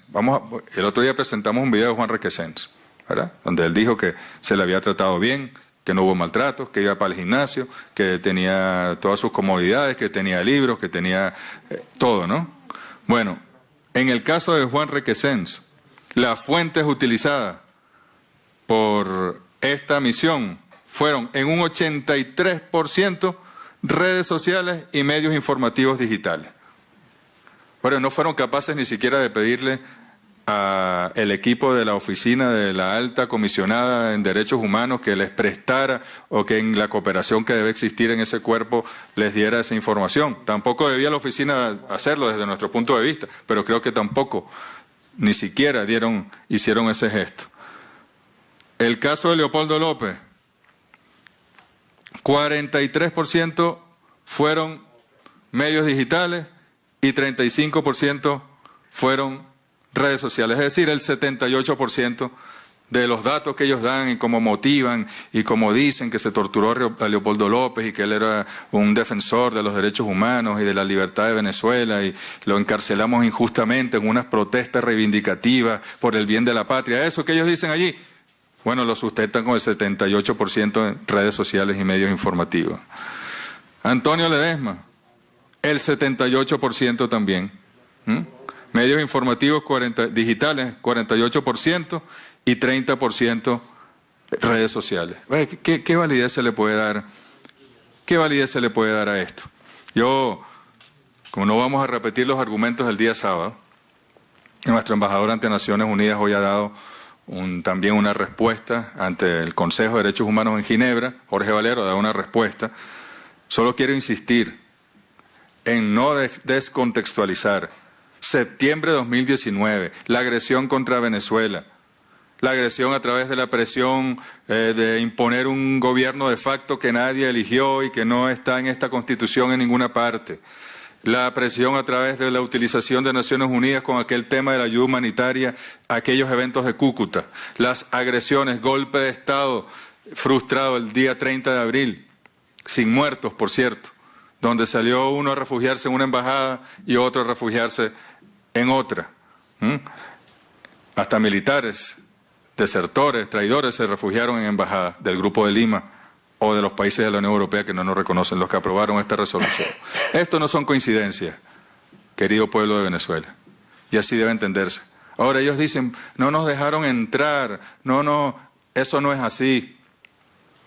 Desde el momento en que se aprobó la resolución, nuestro embajador Valero les dijo, ya Venezuela está trabajando con la oficina de la alta comisionada. Hemos establecido una carta de trabajo conjunto firmada con Michelle Bachelet. Ya hay un equipo del Consejo de Derechos Humanos en terreno en Venezuela y con ellos vamos a seguir trabajando. Venezuela no puede darle validez a esto, presentado por el Grupo de Lima, votado por países que no reconocen el gobierno venezolano y que además pretende sustituir el trabajo de la señora Bachelet y sus equipos en Venezuela de manera tendenciosa, sesgada, para seguir atacando en el contexto de la guerra no convencional de la política de cambio de régimen a Venezuela.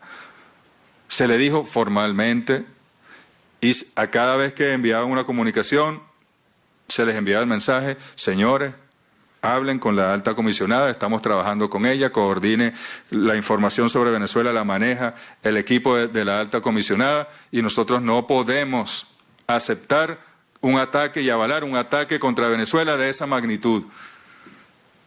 Así que por ello escuchamos hoy a la Unión Europea y a otros países lamentándose que el gobierno no los dejó entrar. No, ya están aquí está la oficina, aquí tiene 6 funcionarios la oficina de la señora Bachelet y vienen con frecuencia expertos que se reúnen con el fiscal, con el defensor, con Larry de Boe, se reúnen con nosotros, con todos en el Estado venezolano, van a las regiones, van a los centros penitenciarios, van a los hospitales, ahí está la información.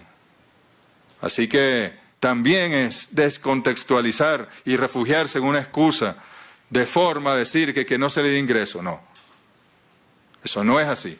Se les dijo desde el principio, la resolución que Venezuela ha reconocido es la resolución con la que venimos trabajando con la oficina de la alta comisionada, y esta otra resolución no es más que un ataque contra Venezuela, y Venezuela está en su obligación, diría yo incluso, no solo en su derecho, sino obligación de no darle validez a esa resolución presentada por gobiernos que no reconocen al nuestro y de grupos como el Grupo de Lima, que ha prácticamente ya sentenciado al gobierno venezolano, aunque no tienen moral alguna, porque la situación de derechos humanos en sus países es mucho peor que aquí y no podemos trabajar con ellos. Así que, por favor, diríjense a la oficina de la alta comisionada. Así fue. Ahora, ellos podrán decir lo que quieran. Aquí está la verdad. Insisto, para darle de nuevo, devolverle la palabra al fiscal. Este informe, aquí está, esto no, miren, no, estábamos revisando anoche, miren, no, esto no lo van a ver, pero aquí está el detalle de las fuentes que utilizaron, porcentualmente, cuántos tweets, cuántos Instagram, cuántos no sé qué, cuántos del periódico ABC, del periódico Miami Herald, de esos periódicos, del Mercurio, de Chile, del Tiempo, que son amiguitos de Venezuela y de las instituciones y del pueblo venezolano. Ahí está la información. Entonces nosotros no podemos permitir, y aquí hay un esfuerzo del Poder Ejecutivo, el ciudadano y el judicial, que no está aquí sentado, pero que con quien estamos coordinando, porque es nuestra obligación defender al pueblo venezolano. Este informe se le entregará, se distribuirá por todo el mundo como una primera entrega incluso, y seguiremos trabajando con la oficina de la alta comisionada Michelle Bachelet, con el respeto que hemos construido a lo largo de estos 2 años, y esperamos que el Consejo de Derechos Humanos siga ayudando a Venezuela, asesorando a Venezuela de manera respetuosa, fuera del contexto del ataque contra Venezuela, fuera de la agresión, fuera de la guerra, y que no se preste, que no se haga política con los derechos humanos, sino política de derechos humanos, y que no se utilicen los derechos humanos como un arma, sino más bien como una hermosa creación de la humanidad en el siglo XX para rescatar a la propia humanidad. El fiscal lo ha dicho aquí, claramente, con cifras, todas las actuaciones del Ministerio Público, de los tribunales, de la Defensoría, para atender cualquier situación en materia de derechos humanos que se presente en cualquier organismo, en cualquier situación confusa o compleja, y para no solo determinar responsabilidades, sino condenar a los responsables de esas violaciones. Muchas gracias, señor fiscal. Muchas gracias a usted, ciudadano canciller. Creo que desarrollando este conversatorio, vamos a decir así, muy importante por su carácter didáctico, que en este momento pueblo de Venezuela observa, incluso diplomáticos también, o periodistas que están acá en el terreno.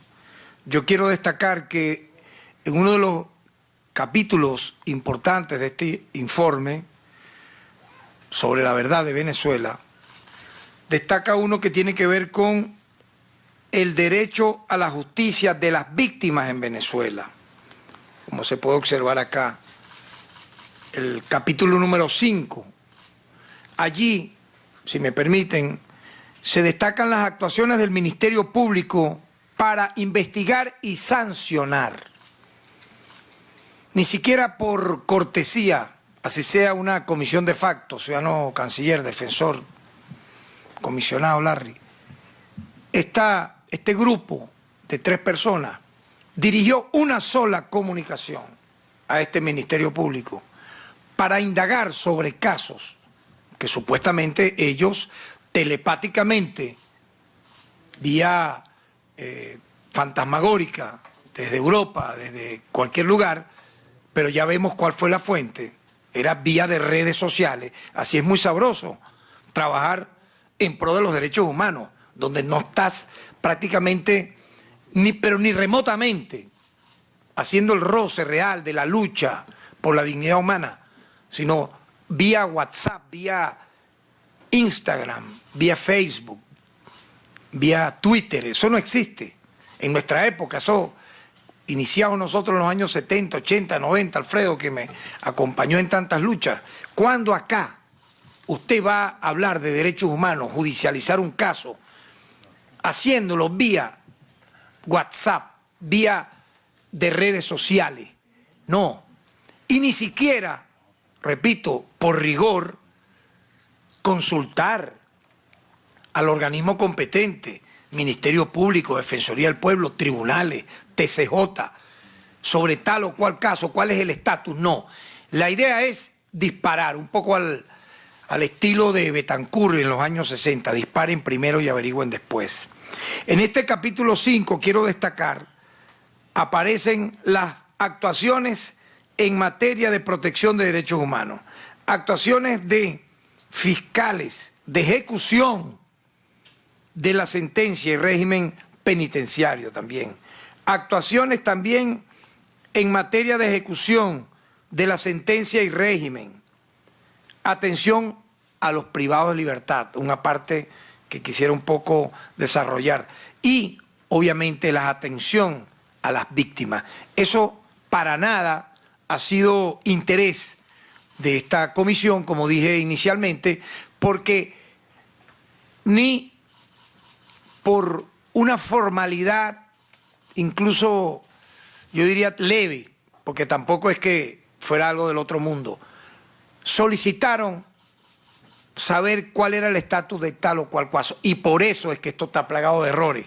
Usted mencionaba el caso de la lamentable masacre de Barlovento, ocurrida en el año 2016. Pues bien, allí efectivamente actuó el Estado venezolano para castigar a los violadores de derechos humanos, pero de manera inmediata. Yo recuerdo, como usted lo señalaba, siendo defensor del pueblo, nosotros recibimos la denuncia, fuimos al terreno, coordinamos con todos los órganos competentes, inclusive con los órganos auxiliares de justicia. ¿Para qué? Para indagar en los responsables. Nos apoyamos en aquel momento con el DIGESIN, con la Guardia Nacional Bolivariana también. Y hubo, lo recuerdo claramente, el dato de uno de los familiares de que un soldado acantonado, ya en ese momento lo habían relevado al Estado Sucre, podía conocer como testimonio de esos hechos. Y hacia allá se fue. A través de esa vía obtuvimos una información confiable y pudo resolverse ese caso en los términos que hemos acá señalado. Lamentablemente fueron 12 fallecidos. No, ahora aparecen otros 5, pero ¿cuáles son los nombres? Yo indagaría. ¿Cuáles son los nombres? Denos los nombres. No aparecen los nombres. ¿Quiénes son los familiares? ¿Cuál fue la fuente? No, el hecho es de cómo fue en su momento, lamentablemente, un caso que conmocionó a la sociedad, particularmente Barlovento, Miranda. Se pensó, yo me imagino que se pensó que iba a haber impunidad, pues no la hubo. Allí hay una sanción ejemplar, en base a lo que establece el Código Penal venezolano contra los oficiales que en aquel momento cometieron esos hechos punibles. Quienes fueron no solamente en su momento imputados, luego acusados, sino que muchos de ellos admitieron los hechos y han sido condenados. Eso no lo dice el informe y por eso carece de la veracidad que debiera tener. Y yo quiero entonces, si me permiten, en base a ese artículo, ese capítulo 5, esto hay que recordarlo, hay que remarcarlo, hay que volverlo a decir una y otra vez. Un Estado fallido como el de Colombia no puede mostrar cifras como esta. O Chile, con los más de 30 ejecutados en las manifestaciones, con 400 aproximadamente heridos, de entre los miles de heridos que perdieron la vista.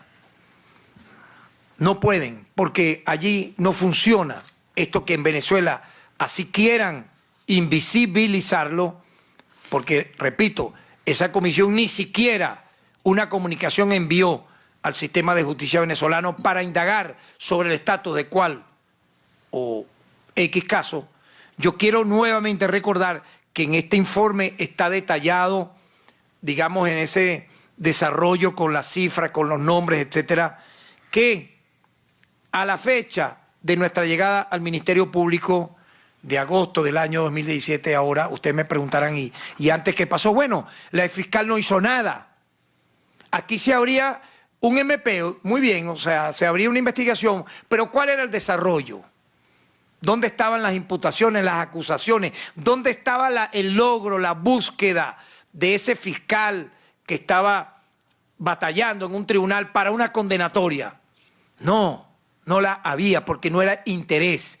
Luego fue interés ahora, estando estas personas prófugos de la justicia, hacer política con el tema de los derechos humanos. Pero cifras como estas no mostraron, las muestra el Ministerio Público y la alta comisionada de Derechos Humanos de Naciones Unidas, Bachelet, y su equipo tiene el detalle de todas estas cifras, de todos estos expedientes, porque lo han trabajado con nosotros. Me refiero a, en apenas un poco más de 3 años, las imputaciones realizadas a 603 funcionarios de seguridad del Estado venezolano, señalados como presuntos responsables de vulneración de los derechos humanos. 35 civiles implicados como colaboradores en estos hechos, para un total de 638 imputados por los delitos de homicidio, tortura, trato cruel, inhumano o degradante, privación ilegítima de libertad, violaciones de domicilio, entre otros delitos contemplados en nuestra legislación. Es lamentable que ocurra, pero por lo menos hay una acción inmediata de la justicia venezolana. Terrible fuera, y allí estaríamos hablando de impunidad, que no hubiese en estas actuaciones. Pero para mucha gente interesada, no colocan la vista en esta realidad, en esto que yo estoy mencionando. Prefieren obviarlo. Mencionan el hecho, muchas veces lo distorsionan, pero entonces deben mencionar esto también. Que si hubo la violación a derechos humanos, inmediatamente se buscó hacer justicia para que haya sanción. Se han aprehendido a un total de 452 funcionarios de distintos organismos, entre policiales y de seguridad de Estado nacional, regional o municipal, y 24 particulares, para un total en este momento de 476 privados de libertad. Acusados han sido 811 funcionarios, de los cuales hay también, además, 129 civiles, para un gran total de 940 acusados. Díganme ustedes, por ejemplo, en los países que conforman el llamado Grupo de Lima, Chile, Colombia, Perú, Brasil, entre otros, que puedan presentar en los últimos 3 años una acción como esta. Esto es lo que finalmente habla, porque es el resultado de la denuncia, más 13 civiles, para dar un gran total de 140 funcionarios. Esta es una verdad que quien quiera puede revisarla, aquí están los archivos, aquí están los expedientes. No como lamentablemente la presidenta de esta misión ad hoc, Marta Valiñas, hizo y quedó muy mal. La hicieron quedar a usted, con todo el respeto que nos merece como dama, como ciudadana, la hicieron quedar muy mal sus mediocres informantes. Porque usted llegó a decir que hay 5 personas desaparecidas que siguen sin ser encontradas. Por favor, ¿pudiera darnos los nombres? No dan los nombres. La realidad, repito, es que existe este caso que ha sido judicializado, ya tiene 2 funcionarios condenados, como dije. ¿Por qué? Porque admitieron los hechos. Ustedes saben que la reacción inmediata en una audiencia de admisión de los hechos es que se produce la condena. 2 condenados por estos hechos a más de 22 años de prisión y 10 exfuncionarios militares en juicio por los graves delitos cometidos. ¿Por qué no dicen esto? Pues no les interesa, no les conviene. Por lo tanto, nosotros tenemos la certeza, porque ya conocimos el expediente, que los reportes de las desapariciones en ese lamentable hecho ocurrido en el 2016 fueron de 12 personas. Y yo quisiera, para hacerle la palabra al defensor del pueblo, Alfredo Ruiz, destacar una frase que es muy reveladora. Uno diría, a confesión de parte, relevo de prueba, que dice la presidenta de la misión, Marta Valiñas. Ella refiere lo siguiente. Supuestamente, según ella, utilizando un lenguaje ambiguo y poco concluyente, ella termina diciendo que hay motivos razonables para creer, cito entre comillas, que hubo en Venezuela tales y cuales violaciones a derechos humanos. Esto no existe en el derecho penal, esto no existe en el derecho internacional humanitario, esto no existe en el derecho internacional público, esto no existe en la lucha que un activista de derechos humanos al lado de un familiar realiza. Esto de motivos razonables para creer. No, en esto hay que tener certeza, en esto hay que tener veracidad, en esto hay que tener fuente, en esto hay que tener hallazgo, no un motivo para poder creer que hubo tal cosa, no, no es así. Y menos cuando se revela que el 80% de la fuente de este presunto informe fue vía de redes sociales, donde sabemos actúan medios debidamente cartelizados contra el país, pero también bots, los llamados bots, o personas que cuando usted ve pudieran ser real, abrieron la cuenta hace 2 meses, en el año 2020, o hace unos pocos meses de este mismo año, para fabricar y construir esta narrativa de la mentira en torno al tema de violaciones de derechos humanos en Venezuela. Dicho esto, quisiera cederle la palabra a un muy experimentado defensor y activista de los derechos humanos, fundador de la Red de Apoyo por la Justicia y la Paz y actualmente defensor del pueblo, Alfredo Ruiz.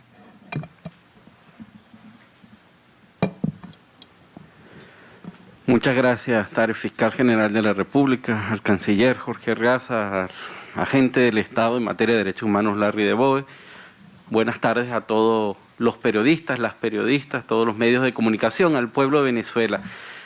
La Defensoría del Pueblo, creada hace 20 años por iniciativa del presidente de la República, ¿verdad? En ese momento que presentó la iniciativa, ¿verdad? Me voy a quitar la mascarilla, disculpen, para que las personas que leen, que no pueden escuchar, sino que leen los labios, puedan también tener acceso a la información.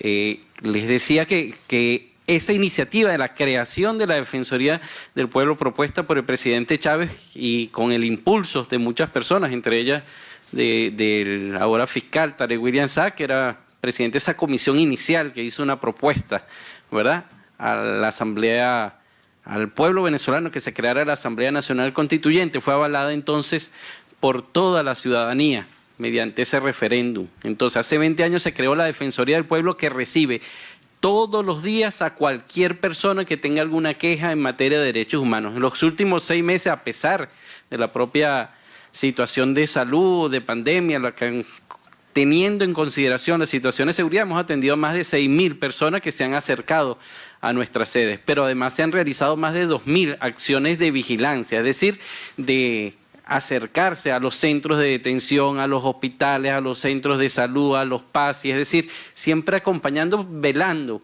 porque se respete los derechos humanos cotidianamente, ¿verdad? En este momento estamos en esta firma de este convenio porque a partir de todas esas informaciones, denuncias, mediaciones, mesas de trabajo, se recogen entonces también propuestas, recomendaciones y se presentan a todos los poderes públicos, a todas las instituciones. Este informe entonces recoge la opinión del Estado venezolano.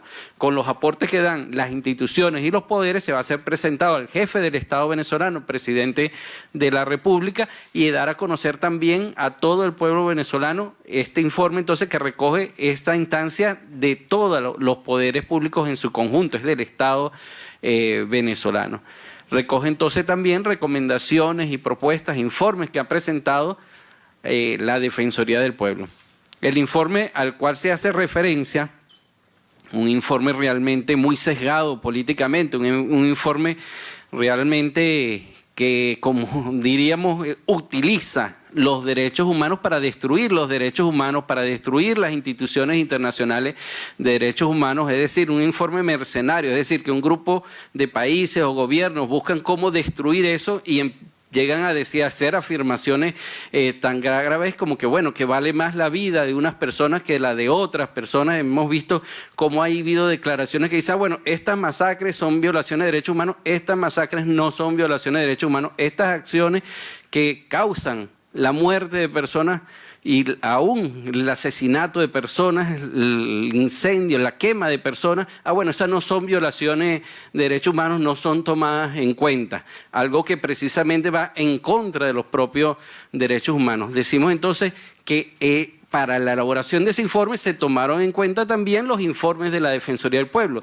el informe que se elaboró, por ejemplo, en el año 2017 por la verdad, por la paz y por la vida. Precisamente se denunciaba, pero esa comisión, esas personas no fueron capaces de preguntar a la Defensoría del Pueblo, ni siquiera informar, bueno, cómo se ha avanzado en esos casos que se denunciaron en esos momentos, cuáles de esos casos ya tienen sentencia, cuáles han sido imputados, judicializados, es decir, se basaron nada más en una información que le daban otras personas sin verificarlo, sin dar conocimiento, ni siquiera preguntarle a la Defensoría del Pueblo o a las instituciones internacionales, las informaciones que tienen, por ejemplo, las propias, el Fondo de Naciones Unidas para la Infancia, que tiene la Organización Mundial de Salud, de cómo ha afectado precisamente esas acciones unilaterales, coercitivas en la vida, en la salud de tantas personas. No, ese informe viene entonces a presentar que valen unos derechos humanos por encima de otros derechos humanos. Ese informe señala también, entre otras cosas, que así que se ha dado en el 2014 más de 12 asesinatos, menciona 12 asesinatos de funcionarios de seguridad, de funcionarios militares, y en la supuesta manifestaciones o alteraciones hablé más de 17 asesinatos de militares y más de 500 militares heridos, pero no habla quiénes fueron los responsables de eso, quiénes organizaron esos asesinatos, quiénes financiaron el asesinato, quiénes organizaron también para no solo esos asesinatos, sino esas medidas coercitivas. Cuando habla de los estados de excepción, mencionan todos los estados de excepción, los estados de emergencia económica, precisamente respondiendo a esa guerra económica, a esas medidas de numerosos países, entre ellos, por ejemplo, Portugal, que permitió que se paralizara el dinero para la vida de personas concretas que estaban esperando un trasplante en clínicas. El Estado de Portugal, bueno, digo, no, eso es un problema de los bancos que tienen miedo a sanciones y que por lo tanto no puede actuar. Es decir, actuando en nombre de los derechos humanos para destruir la vida, la salud de otros derechos humanos. Eso es lo más grave en materia de derechos humanos, que es utilizar los derechos humanos en contra de eso. Lo vemos ahora entonces también cómo quieren destruir el Consejo de Derechos Humanos y plantear, bueno, que unos derechos humanos de algunas personas, si viven en tal país es importante, pero si viven en otro país no es importante. Lo que se había precisamente avanzado con la creación del propio Consejo de Derechos Humanos, de evitar lo que hacía la comisión anterior de derechos humanos, decir, bueno, se iba a evaluar los derechos humanos solo de determinados países, o quiere destruir la propia Corte Penal Internacional, donde habla que toda violación, ¿verdad?, de que no reciban una sanción determinada, que no haya respuesta, debe ser objeto de resarcimiento, de sanción, se debe acudir de forma subsidiaria a eso. Dice, bueno, pero no vamos a usarlo en el caso de que haya, por ejemplo, responsabilidad de gobernantes de otros países que quieren sancionar a la Corte Penal Internacional. Entonces no habla de que esas medidas coercitivas tienen su origen precisamente en el gobierno de los Estados Unidos y de que lo que está causando precisamente en la muerte y en la vida, la salud, de los derechos humanos en general de estas personas. Eso es bien importante. Entonces menciona los decretos de suspensión de garantía, pero no dice los motivos, no profundiza, a pesar de que lo tuvieron, porque los están mencionando. Entonces vemos que es absolutamente sesgado, pero al mismo tiempo no solo es sesgado, sino utilizado políticamente contra la propia comisión, entonces con el propio Consejo de Derechos Humanos, como lo hacía antes la comisión. Bueno, Eso es bien importante, entonces decir, bueno, es importante frenar esa situación. Es importante tampoco, no solo no preguntaron a la Defensoría del Pueblo, sino que tampoco a las instituciones de administración de justicia. En los casos que se mencionaron, en cuáles había investigación concreta, que en cuáles había imputación, en cuáles había concretamente había ya sancionados y había ya responsables. Eso no aparece tampoco en el informe. Por lo tanto, entonces la Defensoría del Pueblo, bueno, continuará atendiendo como estamos haciendo cualquier denuncia, haciendo las recomendaciones necesarias y, bueno, lamentamos pues este intento pues por mancillar los derechos humanos en nombre de los derechos humanos. Vamos por eso a entregar este informe en conjunto al jefe de Estado para que entonces sea distribuido también a toda la población. Muchas gracias. Muchas gracias. Muchas gracias al defensor del pueblo, Alfredo Ruiz. Creo que ha sido muy descriptivo, muy importante y explicativa su intervención, que habla bien también de la gestión de la Defensoría del Pueblo, que felicitamos eso, ¿no? Que no cese, que no deje de atender como órgano protector de los derechos humanos a las víctimas. Y que debo destacar algo también importante, el trabajo en conjunto. Muchas de las acciones que nosotros hemos adelantado acá han sido trabajadas de manera coordinada con la Defensoría del Pueblo, porque para allá normalmente de manera originaria o primaria también asisten los familiares y las víctimas de violaciones de derechos humanos, aparte de la propia Dirección General de Derechos Humanos que tenemos acá en el Ministerio Público. El ciudadano canciller quería acotar, hacer una observación ya luego de sus palabras para proceder a la firma de este documento, La Verdad de Venezuela contra la Infamia. Ciudadano canciller. Le agradezco, señor fiscal. Solo para aclarar, de nuevo, insisto, la resolución del 27 de septiembre del año pasado, agresiva, lesiva del principio de cooperación del Consejo de Derechos Humanos, que estableció esta misión de establecimiento de hechos y que fue de determinación de hechos, es la palabra correcta, y que fue desde el día de la votación cuestionada por Venezuela, obtuvo 19 votos a favor. Yo nombré los 18, me faltó uno.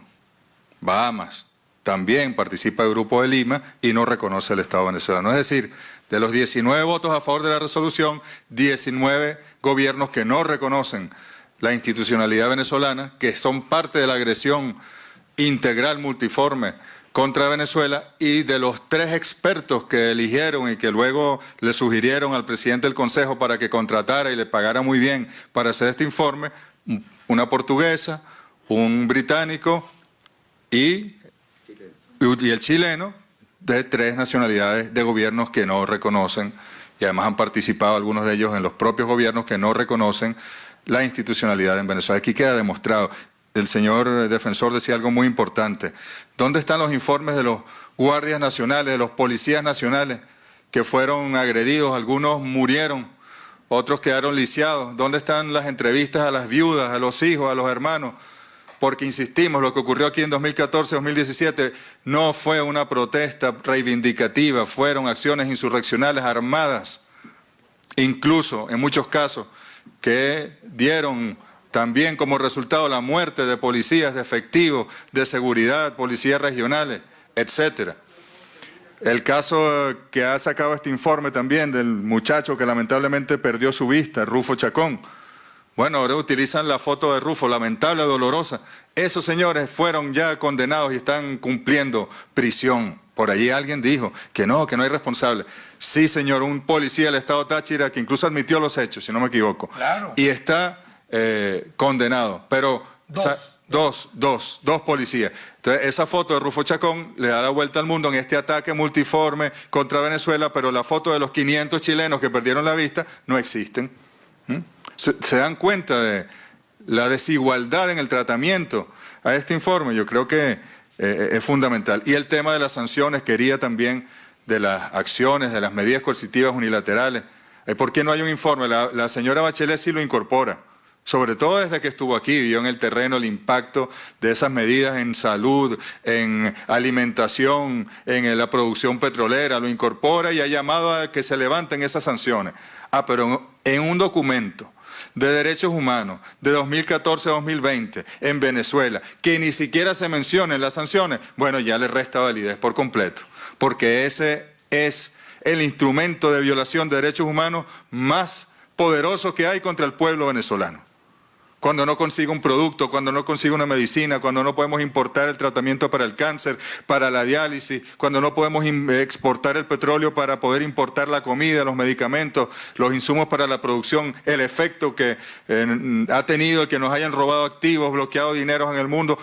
Portugal tiene dinero venezolano, el Reino Unido tiene dinero venezolano y fueron de los que votaron por esta resolución. Estados Unidos no, porque Estados Unidos no se salió del Consejo de Derechos Humanos, pero fue el que dio la orden al Grupo de Lima de que se presentara y se aprobara esta resolución. Entonces no hay que ser inocentes ni ingenuos.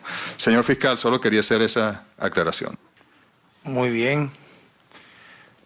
Muchas gracias, ciudadano canciller. Creo que la opinión pública, los medios de comunicación, tanto...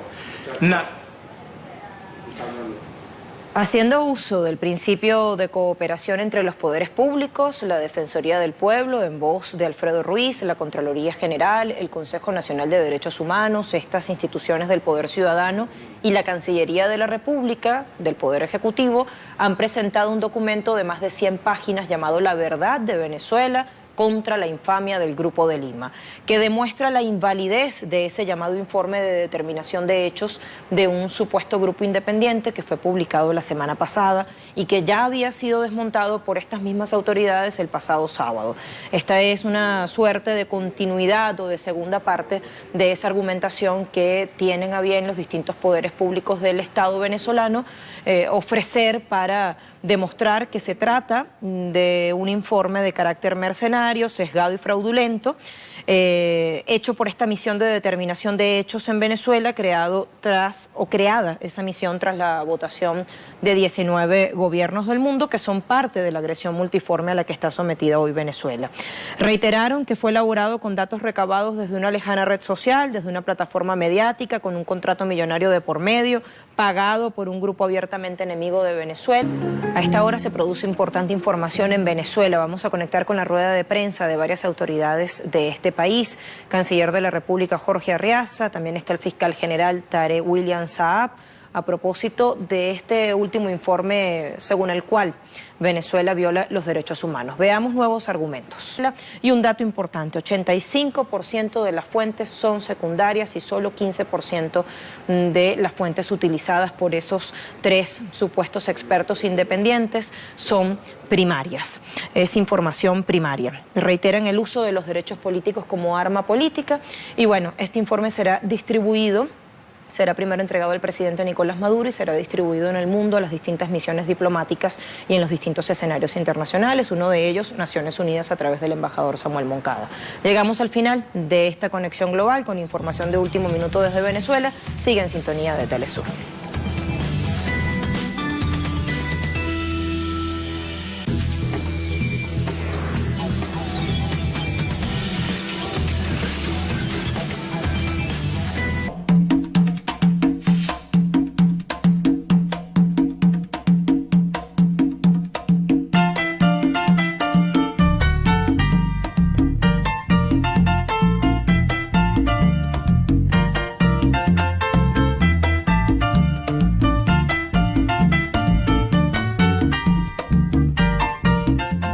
De septiembre de 1868, Grito de Lares en Puerto Rico.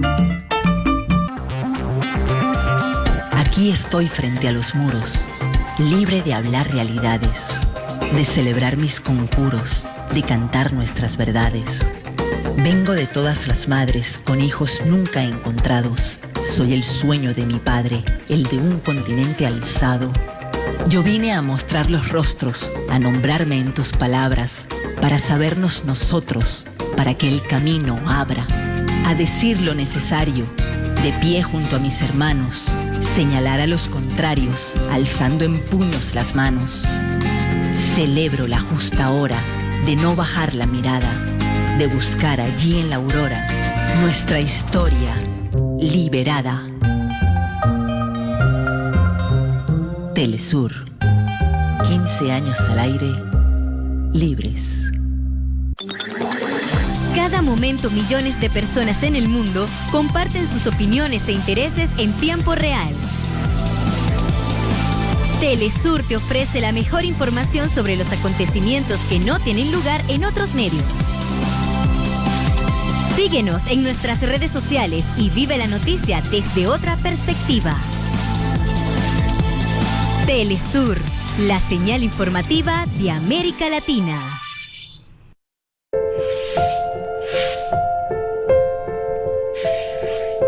De la vida no quiero mucho.